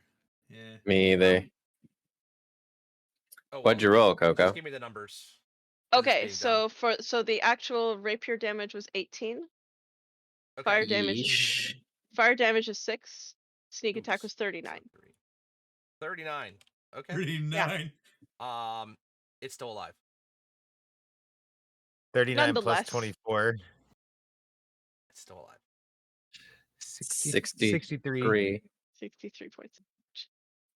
Well, maybe The fire was half, maybe only so keep that in 60. mind. So maybe only 60 points. Yeah. It seems to Oh, be resistant 61. to fire, so that's a problem. Dude, fucking Oh, rogues, right. man. Yeah. Okay. Anything else, Coco? Yeah. She's gonna move back 20 feet. She's also got the mobile feet, so she doesn't take attacks of opportunity. Just gonna bamf. Probably a smart idea because its turn is And- now up. Yeah, and she's not doing it horizontally. She's going up. Yeah. She's You're up pretty there, sure you're it hanging can't out with fly. Murray. And you know the party well. Stay above the I ground. mean, it might Ground have is some where sort of things ranged explode. attack, in which case she's screwed, but she's gonna try. Okay. All right. So It I'm throws its going chest to- baby at you. So it's up. Uh. It's gonna. Okay. No. Uh-oh. If this Uh-oh. was if this was advanced D&D, this would be a spell, and I could say no, but It's sadly it's not. It is a recharged ability. What You is it? have Is to it? re- Is you it have to zapping me respect the again? ability. It turns and looks at you and the other abomination guy that's there, and it does that vortex of life thing right back out again. So I need another con save. Thank Nebbit. Yeah, I that guess was- it Oh. can, It was a and D- it was a it- D6. It needed a 6 to recharge, and I rolled a It- freaking 6. and it reaches out all the way to 20 feet. Yeah. Boom. Yeah, it's like All a right. He Well, it was fails. worth a shot. separate cone. Okay. What This did you is gonna roll? be. I haven't rolled yet. 13. Here we go. 18. Yeah, that would be one. 18. Was that enough? Hold on. I mean, I still don't have that many hit points compared to what it took me down last time. So 18 is the save. You will only take half that damage of whatever I rolled. yeah, but it last time it I rolled did high more last than. time. Well, here's hoping it rolls really, really low. It rolled below average. So You take 21. 21 points of damage. Oh, okay. Still up. Still up. The I have- other creature I there, have 4 hit points the left. snake guy, he took a full brunt of it, and he's not feeling too good. I can't do basic I'm still up. addition, but you show me a divide by 2, and I've got it. All right. It's got 2 claw attacks that it's going to take on, not on you. It's going to take on the other creature. Hit and hit. I think he's going to die. Kablow! Explode! Yeah. So the one of the snake creatures dies outright. All right, Murray. Okay. So from my delightful perch, I'm like, oh man, there's those big zombies over there. I could just pick them up and toss them, but no, that chest guy. I don't like that chest guy. So here we go. If it ain't Baroque, don't fix it. as long as I fucking hit. So I'm gonna dive bomb and I'm gonna claw the fuck and bite the fuck out of the face of the giant guy that's trying to kill my Coco. Ooh, I like DMs. DMs are fun. Hang on. I actually made custom attacks too, so now I can just roll it and it's great. So here we go. Eagle Claw.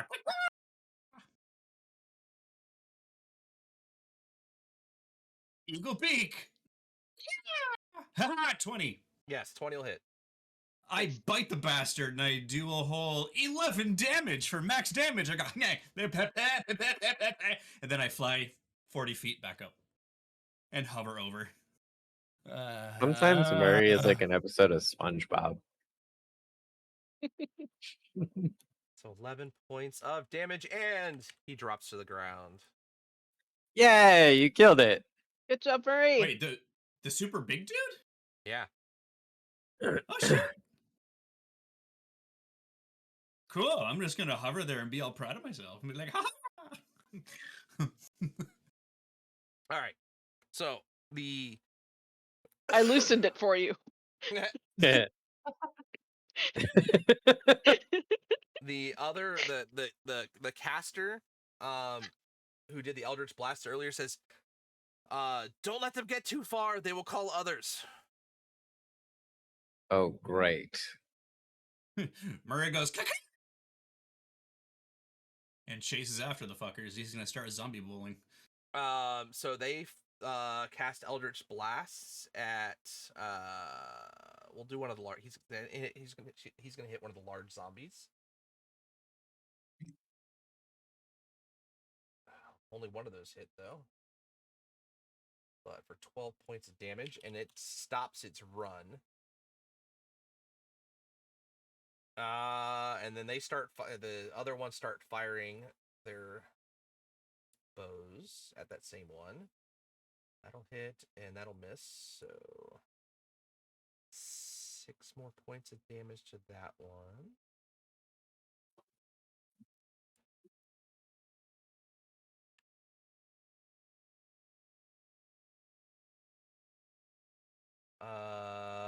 Okay, and now Woodleaf is up, and he's gonna throw. He saw where they kind of were firing at, and he's gonna throw 2 more stones at it. Hit and hit for 29 and 29. So 58 points of damage from 2 stones slam into the body of this giant creature. I have the March of the Ent chant. Woodleaf is putting in work. And up next is there's still a zombie up. He is going to Arvin Brave smacked it. little zombie. Yeah, he's gonna try and hit one of the other still living abomination there and miss. Sahiri.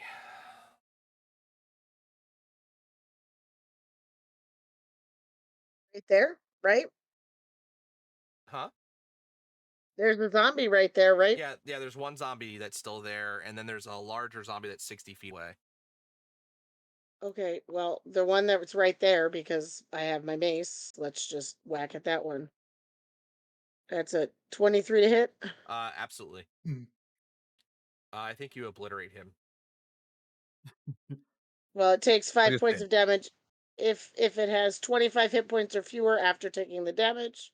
He, just like the ones before, he just disappears into ash. Okay. It's a zombie. They don't even have 28 hit points to begin with. Anything else? I do not think there's anything effective else that I can do at this point. Okay. So, that's it. All right, and more pot shots at the large zombie from the. Good lord, they can't shoot for squat. He's dead. He's running. The big guy runs another 60 feet away. We're gonna hit the other large zombie twice with arrows for 11 more points of damage. And this guy's gonna wait for the zombie to move back up. 2 more pot shots. Only one of those hit. Another 5 points of damage. Garvin. Okay, so all I see is one of these big guys, or tall guys, or large guys, I guess. So the only thing, everybody else is running except for one of these larger looking, like normal zombies. So they're a little bit beefier looking zombies, and he's stopped running and kind of turned in your guys' direction to head back. How far from me? 60 feet. Well, for you, it's a Uh, little bit further. So he's 100 feet away because unless you moved right up to the front line. I would have moved with Sahiri. Okay, so So then yeah, he's 60 feet away. okay. Garvin's gonna walk 30 feet towards it and throw 2 Eldritch Blast its way. Okay. Trying to intercept him.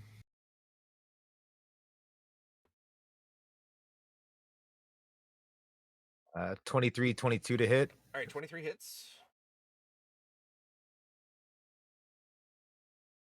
I'm assuming 22 hits as well. All right, yeah, let me just do, because 10 damage. And the second one's 10 damage as well. They're both radiant in this Well, case. okay, well then he didn't need to roll the save. The first hit slams into his body and he crumples to the ground. Okay. So I think Garvin just sent 2 blasts. Anyways, I'm gonna say they went Okay. like right his way regardless. that's fine. Anything else? Nope. That would be it. Okay, Adrian. So there's still a big one up, right? Yep, one big guy who hasn't taken any damage. There's one larger zombie, and that's all of them. Basically 2 The guys left. big guy that hasn't taken any damage. How far away is he? He's 60 feet away. He hasn't gotten another turn yet to move further. Perfect. Yeah, he has. He's 120. Sorry. He did take a turn. Cringe. That was such a quick flip flop. Okay. And the big zombie that you're talking about, the other one that's near to me, I hope. He is 60 feet away. Okay, that we can work with. Just a regular old catapult at him. That's a Deck save, por favor. Fails. Fantastic. 17 damage. Okay. Ball bearing. Yep. Actually, I think this one's a caltrop. It's spikier. Either way. Just cuts. I found one in Coco's room one time Okay. or something. And you see him stop and turn around. Anything else? I'm gonna speak the command word for my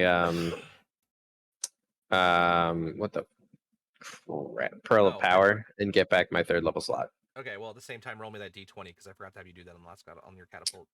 You did, didn't you? 3. I do not explode. Close.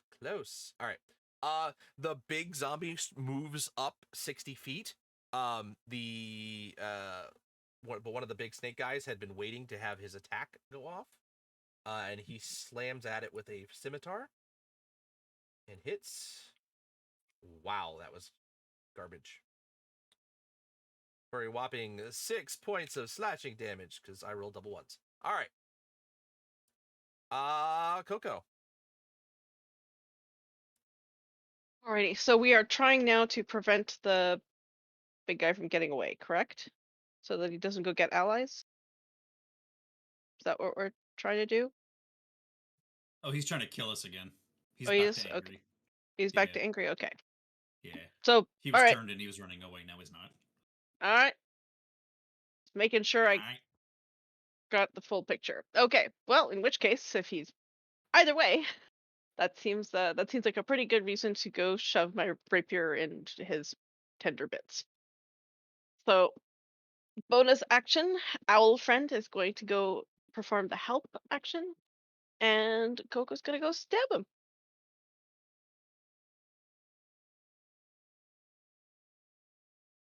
Mm, There we go. One day I'll get used to D&D Beyond.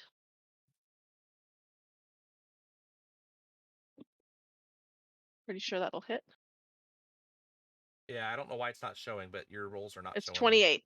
28 hits. Yeah. Okay, so that's 13 piercing damage.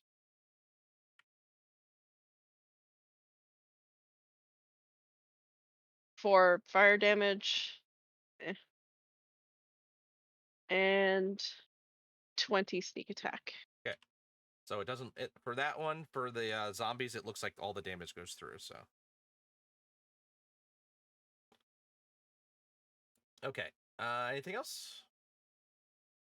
Well, no, that was movement action, bonus action, so that Okay. kind of spends my turn. All right, Murray. I mean, the big. So it's the big chest baby guy turned back around and ran back in, is getting all super mad and shit. He turned around, but he Yeah. has nobody's hit him yet. He hasn't turned around yet. Oh, he hasn't turned around yet? Nobody's Okay. hit him. Everybody's So been I'm focusing on one single guy at a time. So you guys were on the big Okay, so the one big that zombie. Coco just attacked was just Yeah, a big I zombie. misunderstood. I misunderstood. Oh, I thought it okay. was the Yeah, weird abomination, but that's fine. I will No, it was- gladly take out a zombie. Yeah, it was a zombie. I'm gonna grapple the big zombie as the eagle, and just grab him in my claws, and go for a little ride. Okay. So that's gonna be an opposed. Okay, so it's a +4 for +4? No, +3. Whatever is your the athletics are. Eagle is okay. Not okay. Yeah, so it's a +3. Motherfucking dice. +3, 7. Okay, so you try to grab it, but it just shrugs your the claws right off, and it does not get pulled. And I can't multi-attack now because I didn't initiate the first attack. So I'm just going to stay exactly where I am because I didn't technically attack him. So he's going to get a swipe at me if I fuck off. Okay. This son of a bitch is going to become a cannonball one way or another. That's my turn. All right, the caster's up, so 2 shots at him, hits, and that misses. But does 6 points of force damage. Why am I rolling so low all the So time? many creatures. This is dumb. And then we're gonna take some pot shots at it. Miss, hit for 7. Just pin cushioning these bastards. All right. Woodleaf. All right. Well, he doesn't pot shot. Oh no, he's just 22 and 34, 56, or I say 22, and then the 34. Okay. He can't save on that. He could, actually, he could. He does not, however. All right, so he dies. So the other big guy's dead.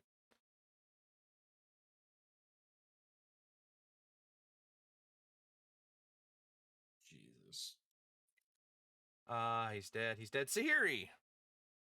Well, All you see is the one big creature. He's 60 or 120 feet away from you now.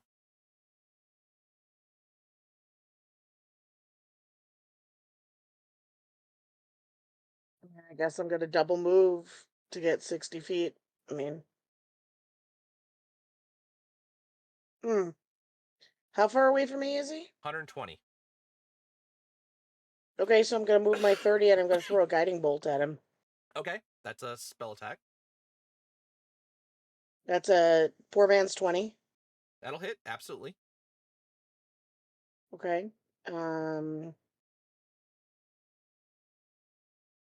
That is 20 points of radiant damage. Okay, it does look like it all goes through, and you guys all see this hit him, and he is now glowing. The next person who actually tries to hit him will get advantage on their attack. Too bad he's Well, really far. that covers away. my turn. Okay. Well, sadly, it's going to go to one of the Yuan-Ti, but that's okay. Advantage, Every little bit advantage, and it's helps. just damage. Except when they miss. Yeah. Boy, that guy really did not want to hit that guy. Nope, not at all. All right, 7 points of damage. All right. I don't care. He moves up I think I took psychic damage. 30 I'm a bird. feet. So you just caused Bird. the whole party as much pain as Justin has all night with one joke. And Moves Coco up. already Okay. almost died. So, it's 120 feet away. So it moves up. It's gonna move up. It's 60 feet. So he'll be 60 feet away now. All right. Oh, so goody. 2 more. I mean, I moved up till I was 30 feet away, so I was up pretty far. Because I walked up. Oh, you moved your. Okay. All right. Hold on. You would have done. Yeah, something. I moved my full movement up. Okay. Well, then I need you Oh. to make a Constitution saving throw as it shoots its beam Yep. Of death. in your direction. Time for Garvin hug. This one has not cast that, so it got feared. before Oh. it started. Garvin, Marvin, Six- Blarvin, or Darvin? 16. Okay. 16. And hold on. I have protection from evil and good. I don't know if that does anything here. It might. Let me see. If it does it against saves, I know it does against attack rolls. I don't know if it gets advantage against saves or not. I don't remember. No, that's it. Okay. And that was a. Okay, so that was fail. Okay. It's gonna hurt. 51 points of necrotic damage. Good thing you got that ringy ding ding. I don't have that ring, He didn't but have the I'm ring. up I got the still. ring. I'm still up. I got the ring, and we haven't attuned You are to still up. anything yet. I have a singular hit point. Oh my god, the magic hit point. Now you're invincible. All right. There's 4 one of me still. Yeah. He's And I'm still not gonna up, bu- though. I don't think He's- I can make. Let me see if I can make that con save. I don't think I can. I would need to guess- nat 20 it. No. Okay. Well, he's gonna move up and he's gonna try and claw you. Okay. Mm, Rolled a hit.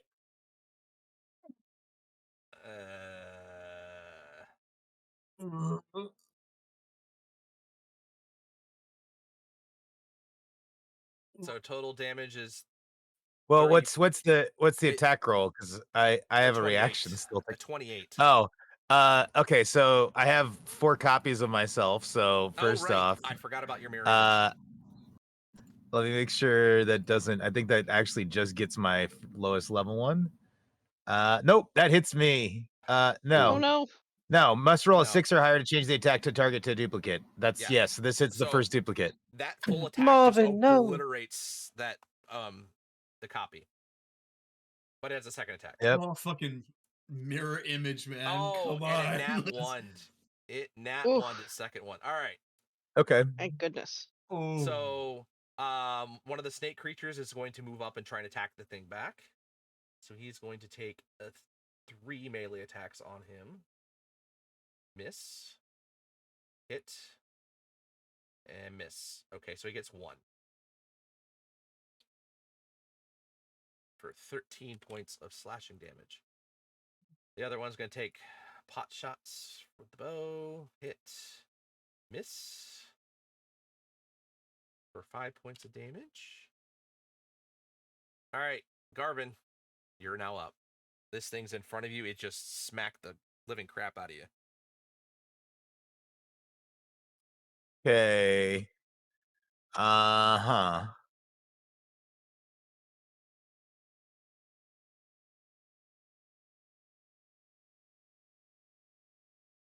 It's like within 5 feet of me. That's where it's at. Yeah.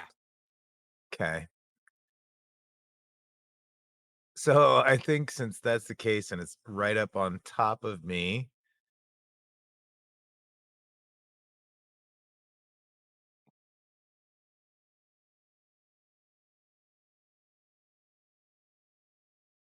Garvin's gonna cast Shadow Blade at 3rd level and turn it into a radiant blade instead of a blade of shadow Okay. and stab out at the creature right in front of him with it. Okay. Which would be a dagger attack, I guess. I think so. With proficiency. So hold on. Or does it use your spell modifier? It uses my spell modifier. Good question. Doesn't have as an attack. I hate this is the only thing that's frustrating with some of these spells. It's like, oh,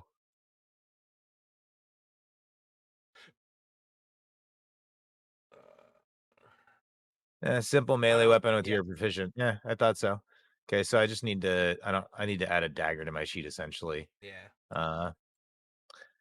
Or whatever necessary. Dex is my better. So here, this +4. Oh well, Hit. 25 to hit. Absolutely hits. Okay, so there we go. That is 5 radiant Okay. plus that would be a dagger is what, a D4? Yeah. Plus your dex. Plus 5. Okay. So 10 total. I'll make a custom attack for that now. Anything else? No, because it would have been the bonus action for the spell and then the action Right. for the attack. Okay. Adrian. I have a thing that I want to DM you so I don't forget about it, but we can get to it later. Yeah, I just wanted to be able to tell you that. So the big one is left. Is there still one of the slightly less big ones? No, it's literally just the big guy left, and you just saw him wallop the shit out of your brother. Fan-fucking-tastic. It's time to go ham. So I'm going to do something wildly dangerous and spend my last 5th level slot on a catapult. So I need a dexterity save from him, and you need a do I explode save from me. Yep. Uh-oh. I have news. All right. Chaos Mage. So it fails, but I need to Oh, pull something no. up here. So you can just roll the damage while I'm bringing this up, and then we'll roll your table. Fan-fucking-tastic. It's a lot. 28. 28. Okay. And it's going to take all that. That's fine. Okay, so 28 damage to that, and I need you to roll me a d20 first. 7. Okay, and then a d100. 21. Blackjack. Okay. Bad things? No. In this case, you get a bonus on this one. For the next minute, one creature of your choice gets a -2 penalty to AC, attack rolls, and damage rolls. That thing. Nice. That thing. That one right there. So -2. That's AC, an easy attack rolls, damage choice. rolls. All right, so got it. Fantastic. I'm also going to burn my last sorcery point to quicken a firebolt at it. Okay. 28 to hit. Absolutely hits. 7. So you hit it, and it looks The like thing it killed Marvin. does- It didn't do nearly as much damage on it as you thought it would. Marvin. Wow.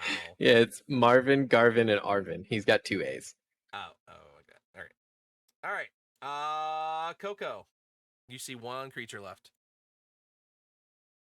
One of it's the big, ugly, horrible things with the death weapon, right? Yeah, but now it's got Yeah. a faint RGB sheen on it, and you're not sure why. The chest baby.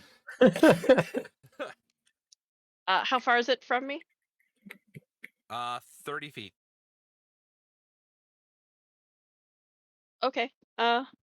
Coco's gonna get her friend Owl to go help, and she's actually gonna back up a little bit, because she's only got 4 hit points. And she's like, I'm not getting in range of that thing. And she's gonna go at it with her short bow. Not as effective, but she could still do some damage from You afar. still get sneak attack with it. Yep, and still get advantage because friend.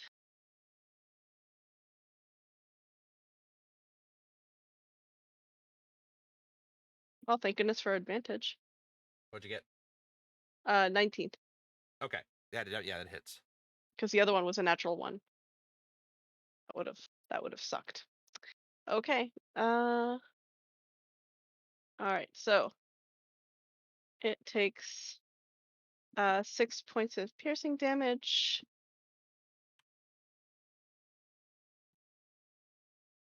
4 points of fire damage. No fire because you're using your bow. Oh, right. Of course not. I'm so used to rolling that I thing. know. Good lord. Um. Hang on. Then let me go back. I think I used the wrong thing. Well, it's the same. Yeah, Yeah, the I short bow is think they're the different same. damage. Oh, is it? Let me start over and not be on autopilot for a second here. Because Big mood. all right, there we go. Oh, that sucked. Okay, so 6 points of piercing damage from the short bow. No, that's what you No did anyway. fire damage, alas. And well, damn, that's a lot of ones. And 19 points of sneak attack. 19 sneak attack. Okay. All right. Anything else? Nope. Okay, Murray. Cool. So I'm above the dead zombie, one of the big zombies. So I'm just gonna grab the fucking dead zombie. Yeah, fight this fucker. And then I fly in a hypotenuse towards the big guy. Ooh, And then I'm going hypotenuse, to using the dash big and word. use my full movement, so 160 feet, straight up in the air above the bastard. Because number one, I don't want to get caught in the ray of gross. And then number two, I figure about 100 foot worth of fall damage from the zombie on the top of that bastard's gonna hurt. So basically, there's a giant eagle 100 feet above you guys with a zombie in his claws looking down. And like he's calculating and aiming. Do you let go? No. Well, would Terrifying. it be an no? Because I dashed, right? So no, actually, picking him up would be an action. Never mind, I don't dash, so I'm only like 30 or 40 feet above the guy. Well, Yeah, letting I'm go only would like be 30 an feet object above the guy. interaction, which is Yeah, it's a free free. action to drop, to let go. Oh, so- okay. But it is to Eh. grab. Bleh.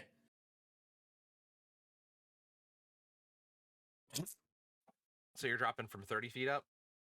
Yeah, because I can't dash and do the whole thing. So yeah, All right, so I'll do 30 feet. yeah, so it's 3d6, and it's going to kind of share the damage with the body. So would okay. it be an intelligence roll to find out if I calculate if I hit him? Yeah, that's or- true. Let's do a kind of Because I'm trying to aim, and there are other people, so I'm trying to be sure it's gonna rain dead bodies. Okay, well, so it's a straight D20 then. So yeah. Okay.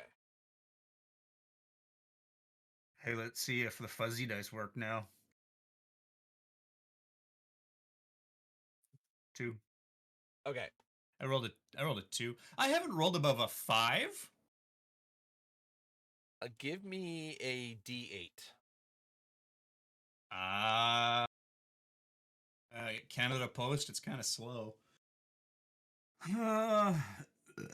D8 1. Okay. You see the zombie's body fall just behind the creature as he misses, but it happens to miss the rest of you guys too. Amazingly. So, all right. Is that it, Murray? Well, yep, that's it. Okay. That's yeah.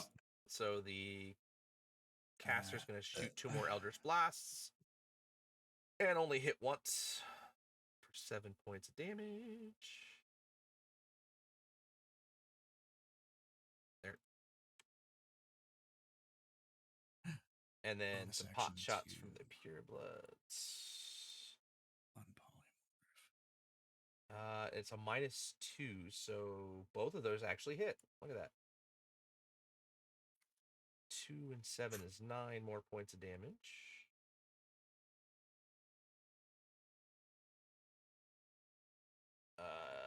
All right. Well, now it's Woodleaf's turn. Both those hit. 26 and 24. 50 points of damage. It's still alive. Zombie That's the dead, zombie best dead. bean we've Sahiri. ever planted. For sure. Okay. Garvin and his chaos. So guiding bolt Shrink. seemed to work pretty well, right? I mean, you hit it. Okay. Well, we'll try that again. That's going to be a Uh, 26 Yeah. for 16 points of radiant And damage. as the radiant hits the body, you see it convulse, and then eventually collapses to the ground. As you guys, It's going to get a tap from the Mace of Disruption too and it when just I goes get up poof. there. Okay. As there's any other, remnants, just making sure. Oh, Dead Murray's got the big paste. zombie that he dropped in his beak and he's slamming it on the ground. Like a seagull with an oyster. Oh, yeah. Blech. I spit it out on top of the ashes of the other guy. Okay. So as you guys finish this, you turn the kind of the Yuan-Ti kind of turn to you, and you notice they're all Yuan-Ti. They're not, they're definitely not human. Even though they have the casters kind of look vaguely human, there's definitely features. The scales along their arms and some of their faces are kind of indented in. They look at you and say, "We mean you no harm. You assisted us. These abominations have been popping up everywhere. Where did you come from?"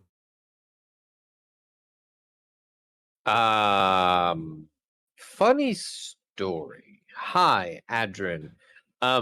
We came from outside the ring of mist that seems to surround this place. Are you mistwalkers? If that is what it means to have walked through these mists, then yes. Yeah, I mean, technically, yes, it's probably the best way to put it. So you know how to leave on your own. We have an idea, but not exactly. There's ways we could leave, but we have things to do first. Perhaps you could help us with that, and we might help you leave. And Garvin's going to telepathically talk to his brother, like, help me out here. Come on, this is your territory. Like, what? We do not Who's need doing assistance. just fine. We do not need assistance leaving on our own. Our mistress can take us through the mist to wherever she pleases. Interesting. And Really how good with undead. Really good with undead. We do have a. There is quite an undead infestation in these lands. Clearly. These people were all human once. Something corrupted them. They're led by a powerful necromancer who's turning his people into these abominations. You wouldn't happen to know the name of said necromancer, would you? Just by chance. He goes by the name of Samar. That would make sense. Samarak, Samar. There's tales from our people from many, many years ago of a master illusionist who led this people to this land, named it after him. He is somehow still alive, but the lands had disappeared, and had reappeared after the Great Sundering.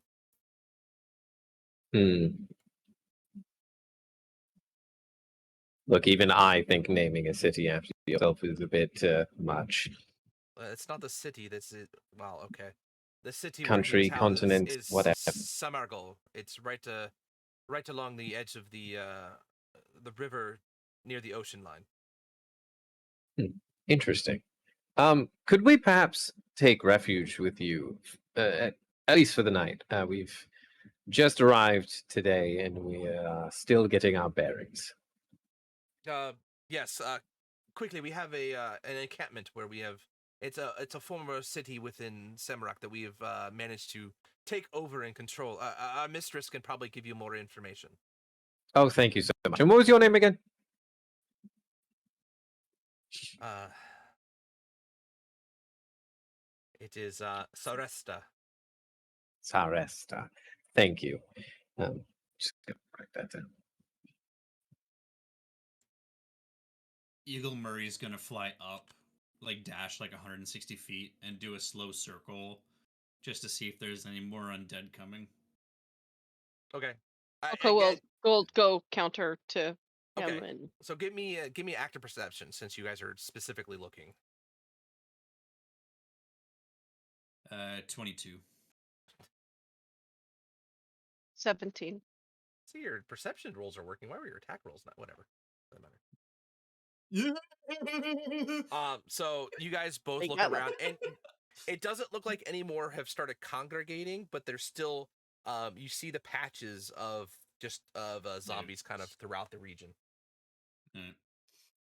I'll slowly spiral my way down, land outside of wherever they stop, and I'll de-eagle. Okay, we're good for a while. Still some wandery dudes. Cool. Hey, I'm Murray. Quickly, we can head along the edge of the river. They don't congregate too much over here. Just don't do not step in the water. They have been corrupted by these lands. Good to know. In my experience, it's best to walk and talk with this bunch, myself included. Very well. They will. We Yeah, logistics question. How do you, is there potable water here? We can collect it from the rains. Okay, it rains. Oh, that's great. Okay, perfect. Yeah, So I bless the rains down in Samarak. that was terrible. All right. Thank you. I appreciate it. So you guys continue quickly but quietly along the river. Being that they're undead, they're pretty dumb creatures. So even with your treant friend moving along with you guys still make pretty decent time. You guys come up to the remnants of an old, looks like an old city. But as you get closer, he tells you, wait. Let me deal with the sentries and let them know that we are friendly. And you see him actually walk through, and there's a slight shimmer as he moves into the ruins of this city. Dude, this whole fucking place is just illusions. What did he say his mistress was? He didn't. Why didn't you ask? It felt like a bad time to pry, and it Isn't it seemed your like a job thing to that was pry? Yeah, but it's naturally going to come up when we interact with her. Right.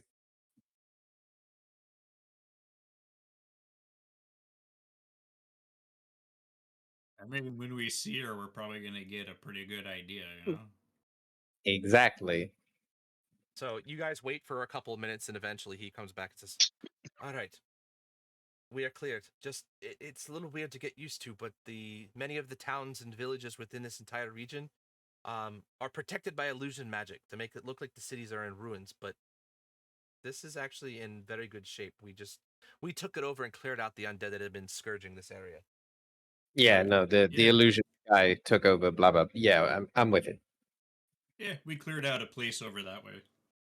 They hurt. So you guys step through, and you come through, and this is a very large city. And as you're kind of talking, he's describing that this is the second largest city within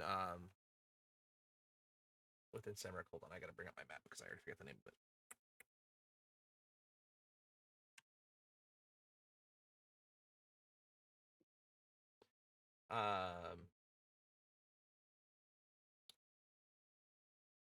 It is Taruin, Taruin.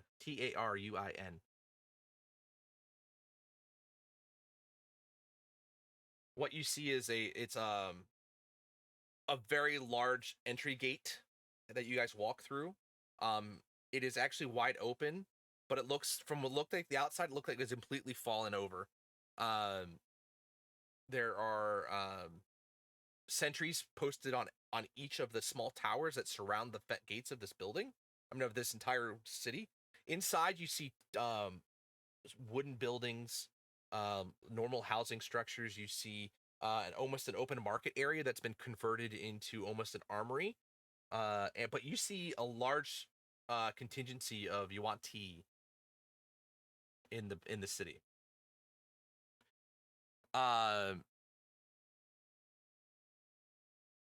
Woodleaf does decide he's going to stay outside of the city, and he kind of gets his roots in and just kind of chills outside of the city, kind of deciding to play an extra kind of sentry for them. Garvin, can you add him to our book link? I mean, yeah, that's probably a good idea. Let's see. 1, 2, 3. All right. Yes. And Garvin updates it so that everybody except for Adrin is in the book. All right, so he can. Sareth still keeps talking about the city. As many years ago, this was the second largest populated city within Samarak. It was And it housed the Semergal's army. so this was a barracks city. It was a.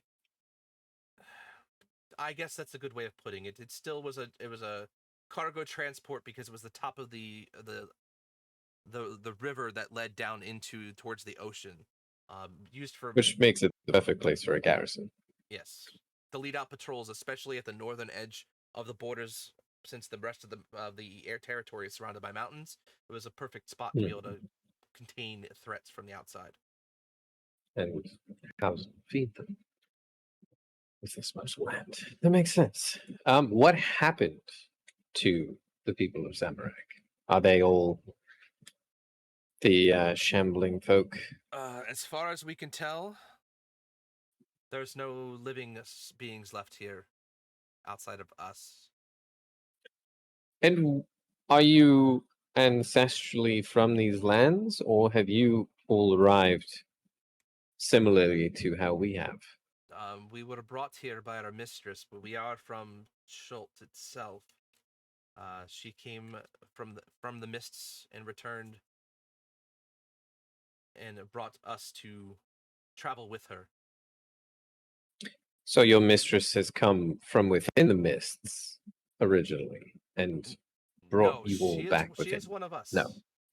Oh, I've misunderstood. I But she was apologize. pulled into the mists many, many years ago, and has just returned. Interesting. I would very I see much that like smile. to. I would very much like to learn more about that. All in time. I shall bring you to her, and she will be more than willing, I'm sure, to tell you anything you wish to know. So The way that this person walks, is it kind of snake-like? Like it, not slithering, obviously, but I mean it's very smooth. no, he is the fluid priest who was movement. casting the Eldritch Blast, so he's more or less humanoid with just the scales Okay. along his arms. He's but a he warlock. Okay. like if he had a full robe on covering his arms, you wouldn't really be able to tell he's Yuan-Ti. He has that Okay. the mannerisms. So outside of the scales, there's literally no animalistic mannerisms to like. This is like an anthropological thing for me. Yeah, Like he's got scales, but they walk and he's got a little bit of a fluid movement to him, so it's not like it's the usual the human step. He's got a little bit of a fluidity to his step. Yeah, there's like an elegance to the way he walks. So if I didn't see scales, I would just think that he's a really hoity-toity, very elegant person. Yeah. Okay, this is fascinating. The snakehead You- people that we walk past, like, do they, like, it's kind of obvious with their movements and stuff, like. Yeah, Obviously, he's a snakehead, but yeah. the guys with the snake head, no, they still walk relatively the same. They've just got the whole top of their shoulders and up are this just giant snake head. Snake. Yep. That's so cool. Eh. You and I So- could get lost in this city for about a month. Do you? Do you to rent? I caught Sorry? every other half word of that. Good lord. Do you send somebody to collect your dead so they cannot be turned? We do our best, but Okay. if we are overrun, You there's need not some much of help? a choice. That's fair. I just Oh, there was strongly a dead one, believe T. that that what is dead should be dead. Those who die in battle have died an honorable death regardless, and they will. But their bodies are what they are.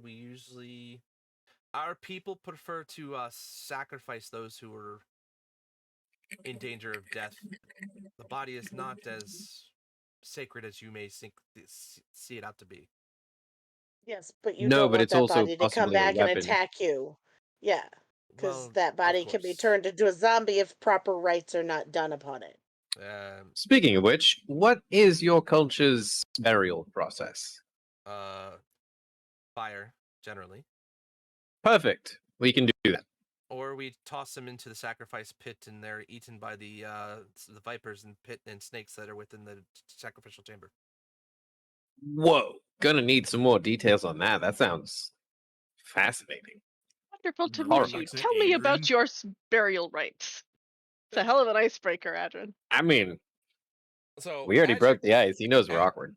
As you're talking, you guys reach a large building. It definitely looks like it's used by the commanders to plot patrols and things like that. You see two Officers more building. of these they're called abominations, the guys with the big snake heads, guarding the way. They nod in your judgy. direction and lead and the doors open and lead you, and you guys are let in. Must be a hell of a nod. So are these like the stone buildings like we saw in the town where we got These are ambushed? this is all wood.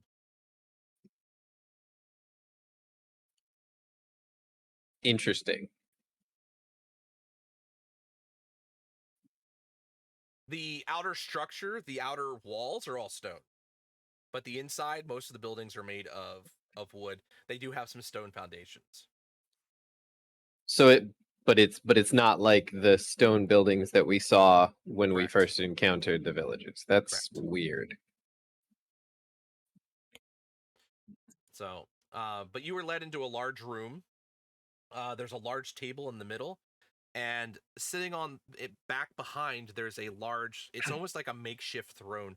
They took two large chairs, put them together, and kind of intricately designed some cloth linen stuff around it to make this nice cushioned chair. And sitting on top, you see a woman.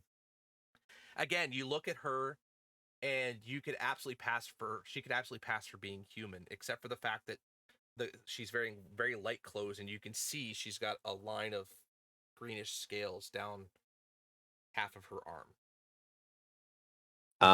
When we get into the room, Adrian's gonna like take like a half step extra to get to the not run ahead of the group, but be at the front of it, and then just do like a bow from the waist. My lady, I am Adrian. And these are my companions, Sahiri, Murray, Coco, and Garvin. Yeah. We seem to find ourselves here without any answer as to what here is and how to get out. We've been told that you might have these answers. But at least you have manners. I do my best. Your liege. But I mean, technically, we can get out if we needed to. He's not being completely honest. I think you'd be more surprised than you believe of being able to get out of this place on your own. I see that little trinket around your neck. It's not going to get you very far. You seem to have more knowledge than we do on what this place is. Would you be kind enough to enlighten us? Have you ever heard of the Demiplanes of Dread? The Dark Lords. We visited one of those. Bits and pieces here and there. A brief, Well- albeit far too long, stint in one of them. Wasn't there a carnival? I don't want to talk about that. Oh, jeez. Let's not talk about the carnival, okay? Let's just. Uh, I'm done with clowns. No, please. thank What? you. I had a good Clowns. time. I'm not sure about the rest Everyone. of you. Rin might be in one. So yes, a little bit. Rin, you say? Yes, Rin, my second in command. Insight check. Does she recognize the? Does that name like? I mean, Just clearly it does. Describe her for me, please. Adrian Human, just flips to a brown sketch. hair. Yeah. I don't know, man. All humans look alike. What class was she? Was she a cleric as well? She was a cleric. A cleric, a grave cleric. Kalimvor, yes. Lots of concerns. Many concerns. Ah, yes. Yes. You might say concerned one. tightly wound. She was not necessarily tightly wound, but she definitely had concerns. So that's where she came from.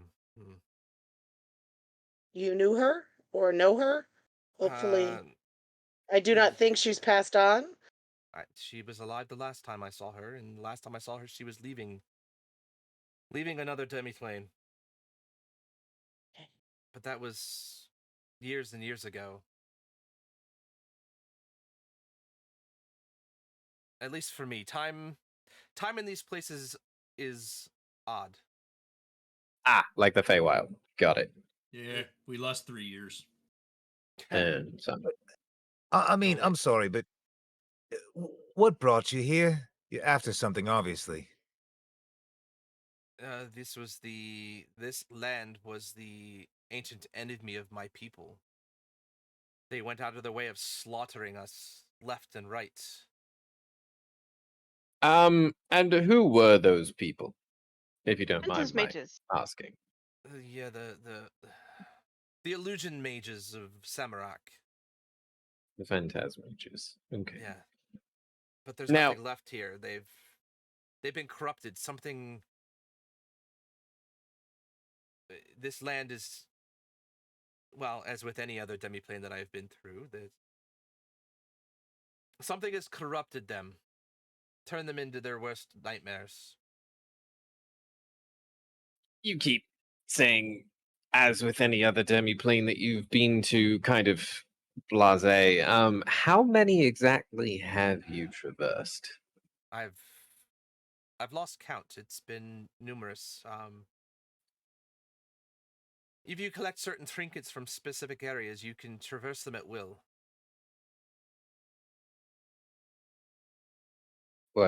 What kind of trinkets? The things that have some sort of hard semblance with them. Sometimes it's a statue within a temple, or sometimes it can be a part of somebody that was tied to that place. A focus of power. So to speak. Has no Hmm. innate power on its own. But it is a conduit through which power is focused. Interesting. And I Perhaps assume that's how you travel. Yeah, perhaps I should actually introduce myself first. I didn't want to be rude. The name is Lana. Lana Lothamar. I was once like you. I was trapped within the confines of a demiplane. I don't know if you've ever heard stories or heard the rumors of a place called Barovia. A tyrannical vampire lord ruled over that area. Yep. We vanquished him. My party members decided that they were going to return home, and I saw an opportunity.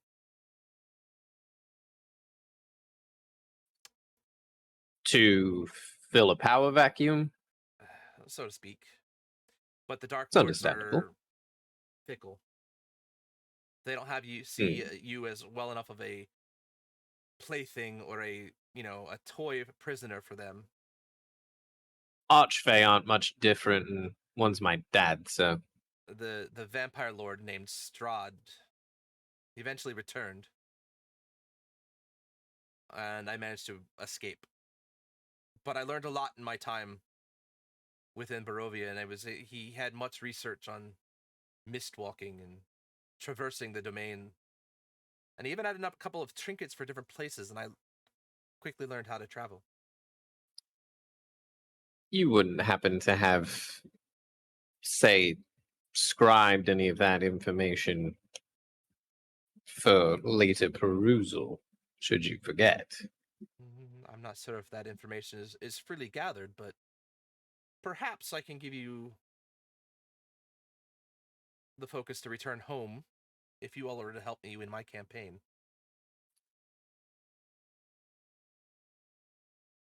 What Does it involve killing what undead? did you have in what did you have in mind? We need to overthrow Samar. Okay. Now I do have one last line of question for you before we go and consider for a brief moment. Um and I gesture to Coco. Do you know anything about people like Coco? I've I've heard rumors of when I was a child of colorful bird people, and that weren't the Aarakocra that were native to Tolt, but where they are here, I am not 100% sure. But you If they did were, know some stories. of course, but they may not have been pulled into this plane as well. I realize this land is Samarak, but it's not Samarak. Okay. Um if I may amend our deal to include those stories that you know from our childhood and then discuss with the group, is that amenable? I'm. I will be happy to give any tales if necessary. We very much appreciate that. Just one moment. I need to make sure there's no reservations, and whatnot. You remember your days with the party. And then I turn around and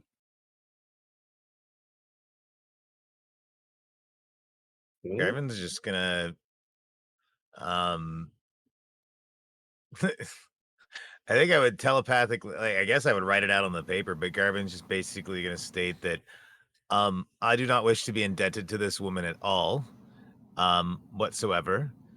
And we can find our own means out. If she wants to work with us, that's fine, but I do not need her trinket. And that's what he puts down on the paper for you guys to read.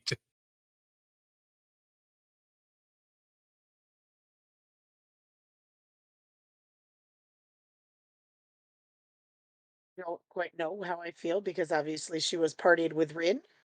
So there's got to be some level of trust, but I've not heard positive things about her kind, and the fact that she stayed behind in Barovia is a little terrifying.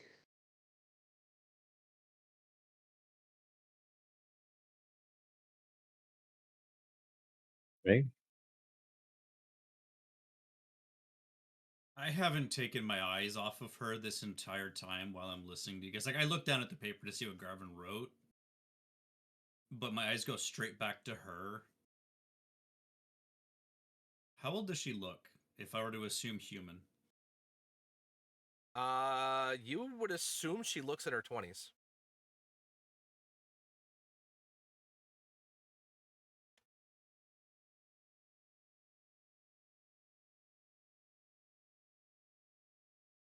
I mean, I don't want to make any enemies. We help I mean, as much as we can. Because I feel like our goals are going to align. Garvin just kind of like writes on the paper again.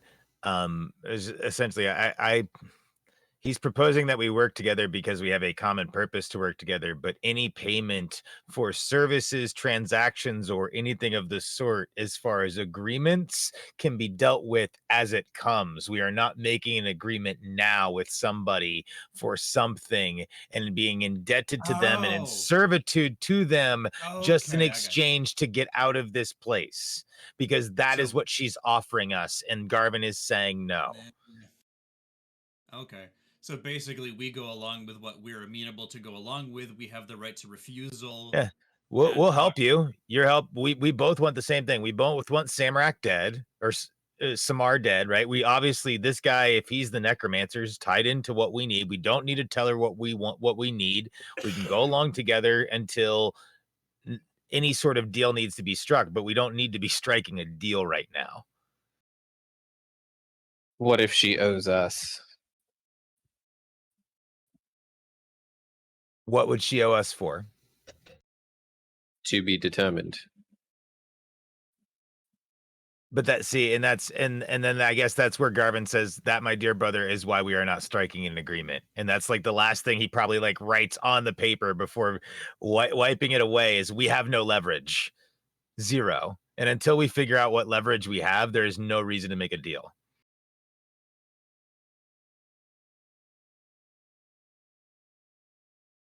Go. is she still looking at us this whole Oh, yeah. time? Or is And she's got a smile What? on her face. And he's I just want to- writing in the book. I want to insight check her. She looks young. She obviously has wisdom beyond her years or experience beyond what her age is. There's something that's just not sitting right with Murray. I'm trying to insight if she's really looking at us. Like, if I could discern, if I could just assume it's because she really needs the help. Like, how much is she letting show that she needs help? Basically, that's what I'm looking for. Like, how into us debating is she into 28? The It's look like on there's her sometimes face, like a she's ruler finding is just like, she's like- finding a level of amusement from you.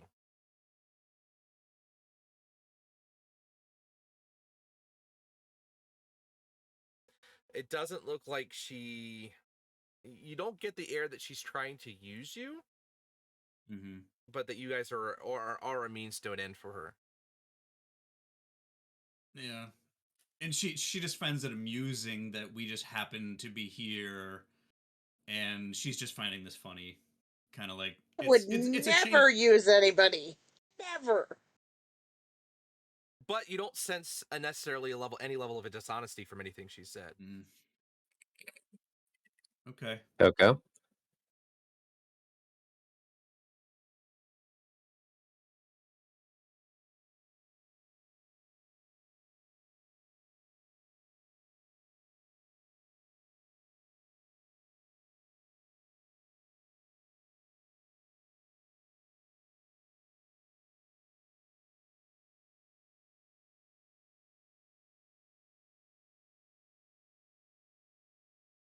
Fair enough.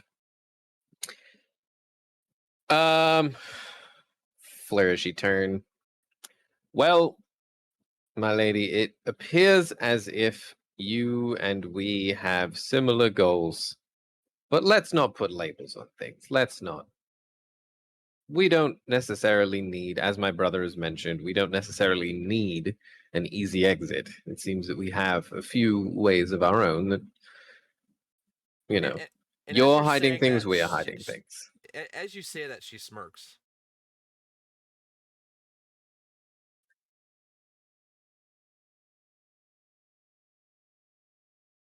Okay, let's not beat around the bush. You want something, we don't know what we want. We don't want to owe you. So we're not going to owe you. As long as our goals align, it seems like we're on the same team. And I don't think that needs to change. But you don't own us, and we don't owe you. Is that fair? I don't think you realize the leverage I actually have on you at this exact moment.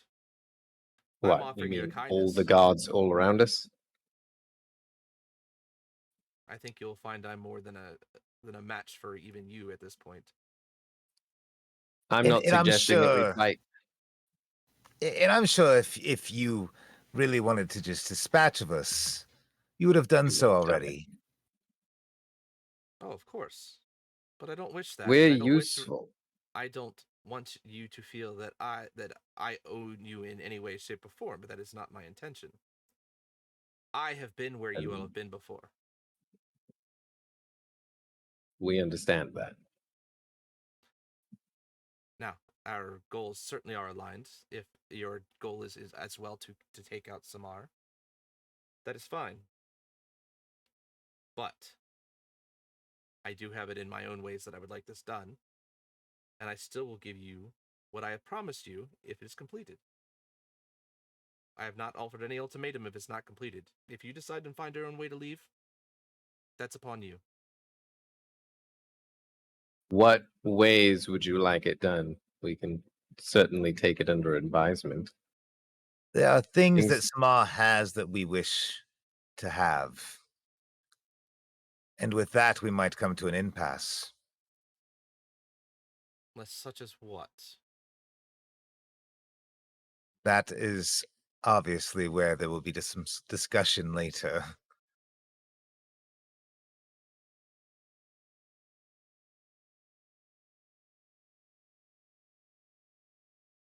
If you're not willing to come open with me, I don't have any reason to be open with you.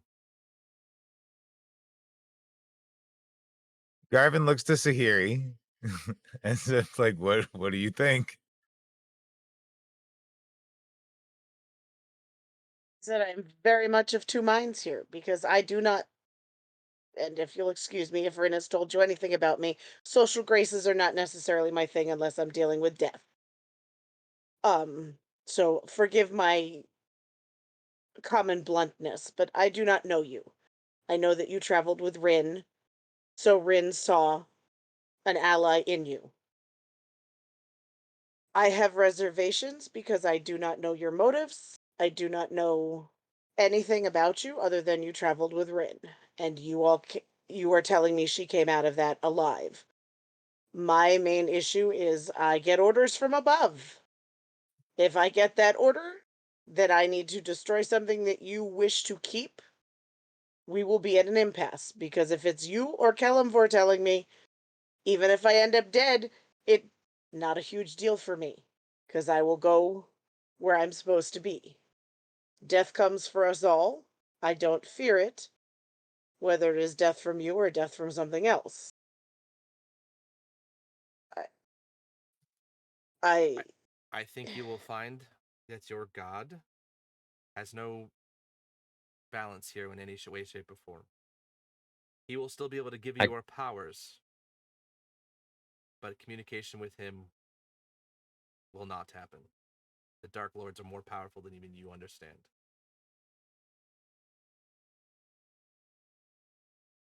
let me ask you this. If we Absolutely walk away correct. right now and decide not to take your hospitality and not to stay the night here, are you going to hunt us down? Hunt you down? No. Have you an order to have you as non-friendly combatants? Most likely. Even though we just helped kill a bunch of undead? Sure, but my people didn't attack you either, did they? No. And why would they? We were working towards a common goal in parallel. Yes, but these lands are mine, and they will be mine. And all who fall under them will follow what I ask them to do, and those who don't will be removed. So if you want to test those, be my guest. If I'm there's just checking. anything that we wish to take from Samar, and it does not pertain to rulership of these lands, will you have a problem with us taking it? I think that all depends on what that item is. Then what is it that you want from him? I want him dead. That simple, cut and dry, just dead. and his undead scourge wiped from this land. So he and his however many phylacteries destroyed. He's a necromancer, not a lich. Oh, apologies. I assumed he was a bit bigger.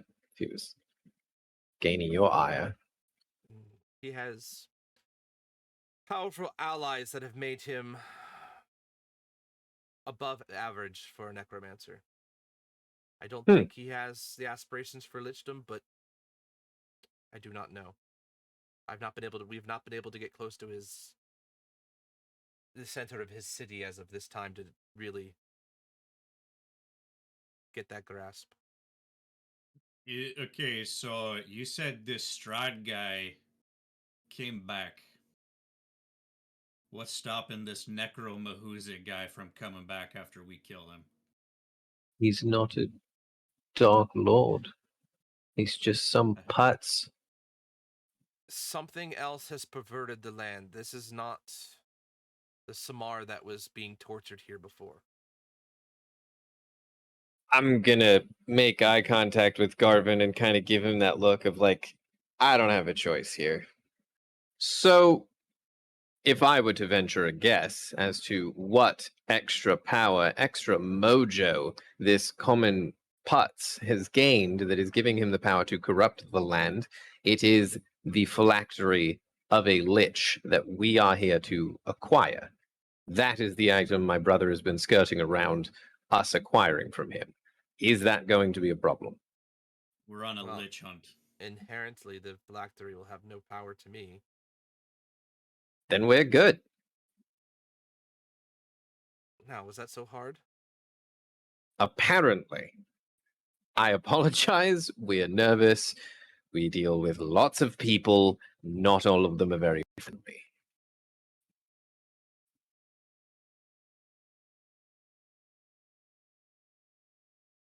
Do understand. Do not cross As you my said, people. you've been where And we do are. not try and cross me. I wouldn't think of it. No, that's not a lie. I know everyone is thinking it. I haven't stopped looking at her. Like, I'm just. She has watching. not wavered in anything she has said. And Garvin's kept straight face with a slight smirk the whole time. Like he's nodded to his brother. He's done whatever, but he's not shaking in her power. Like this is not, you are not going to just break me down with words.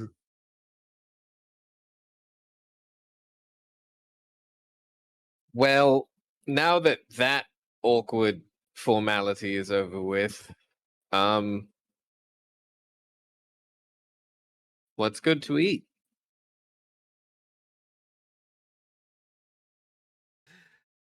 And with that, I think we're gonna stop for the evening. I think that's a good spot. As it's now 11:30. We had a pretty big combat there and a confrontation with a quite the powerful character. But Just random question though. uh-huh. Was she yours? Oh yeah. The one that you talked about? Uh-huh. Okay. I picked that up real quick. Oh yeah. I think so did Yeah. Kieran. Karen knew immediately. Oh no, I was. Oh yeah, no. Like I kind of figured just I needed that confirmation because I'm like, okay, this is interesting. I like this person. Like All Murray right, guys. legitimately likes this person. All right, so this game will be We back can in tell. 2 weeks. My schedule for the next couple weeks is gonna be a little funky. I think only next week it's only gonna be Tuesday. Because Thursday is my child's birthday, and Saturday we go out of town for Memorial Day weekend. So not a lot of stuff that's going to happen this coming up week, but then we'll be back to normal the following week. And I've got some schedule stuff that's going to be moving around, especially when Rhythmic's game starts back up again. Thursdays are going to get a little funky, but we'll sort all of that out. Because I got a lot of moving parts that are happening over the next few weeks. So hopefully everything will work out. But anyways, guys, thank you guys so much for hanging out as always. And I will see you guys on Tuesday. And until then, you guys have a great night. See you then. Take off, eh?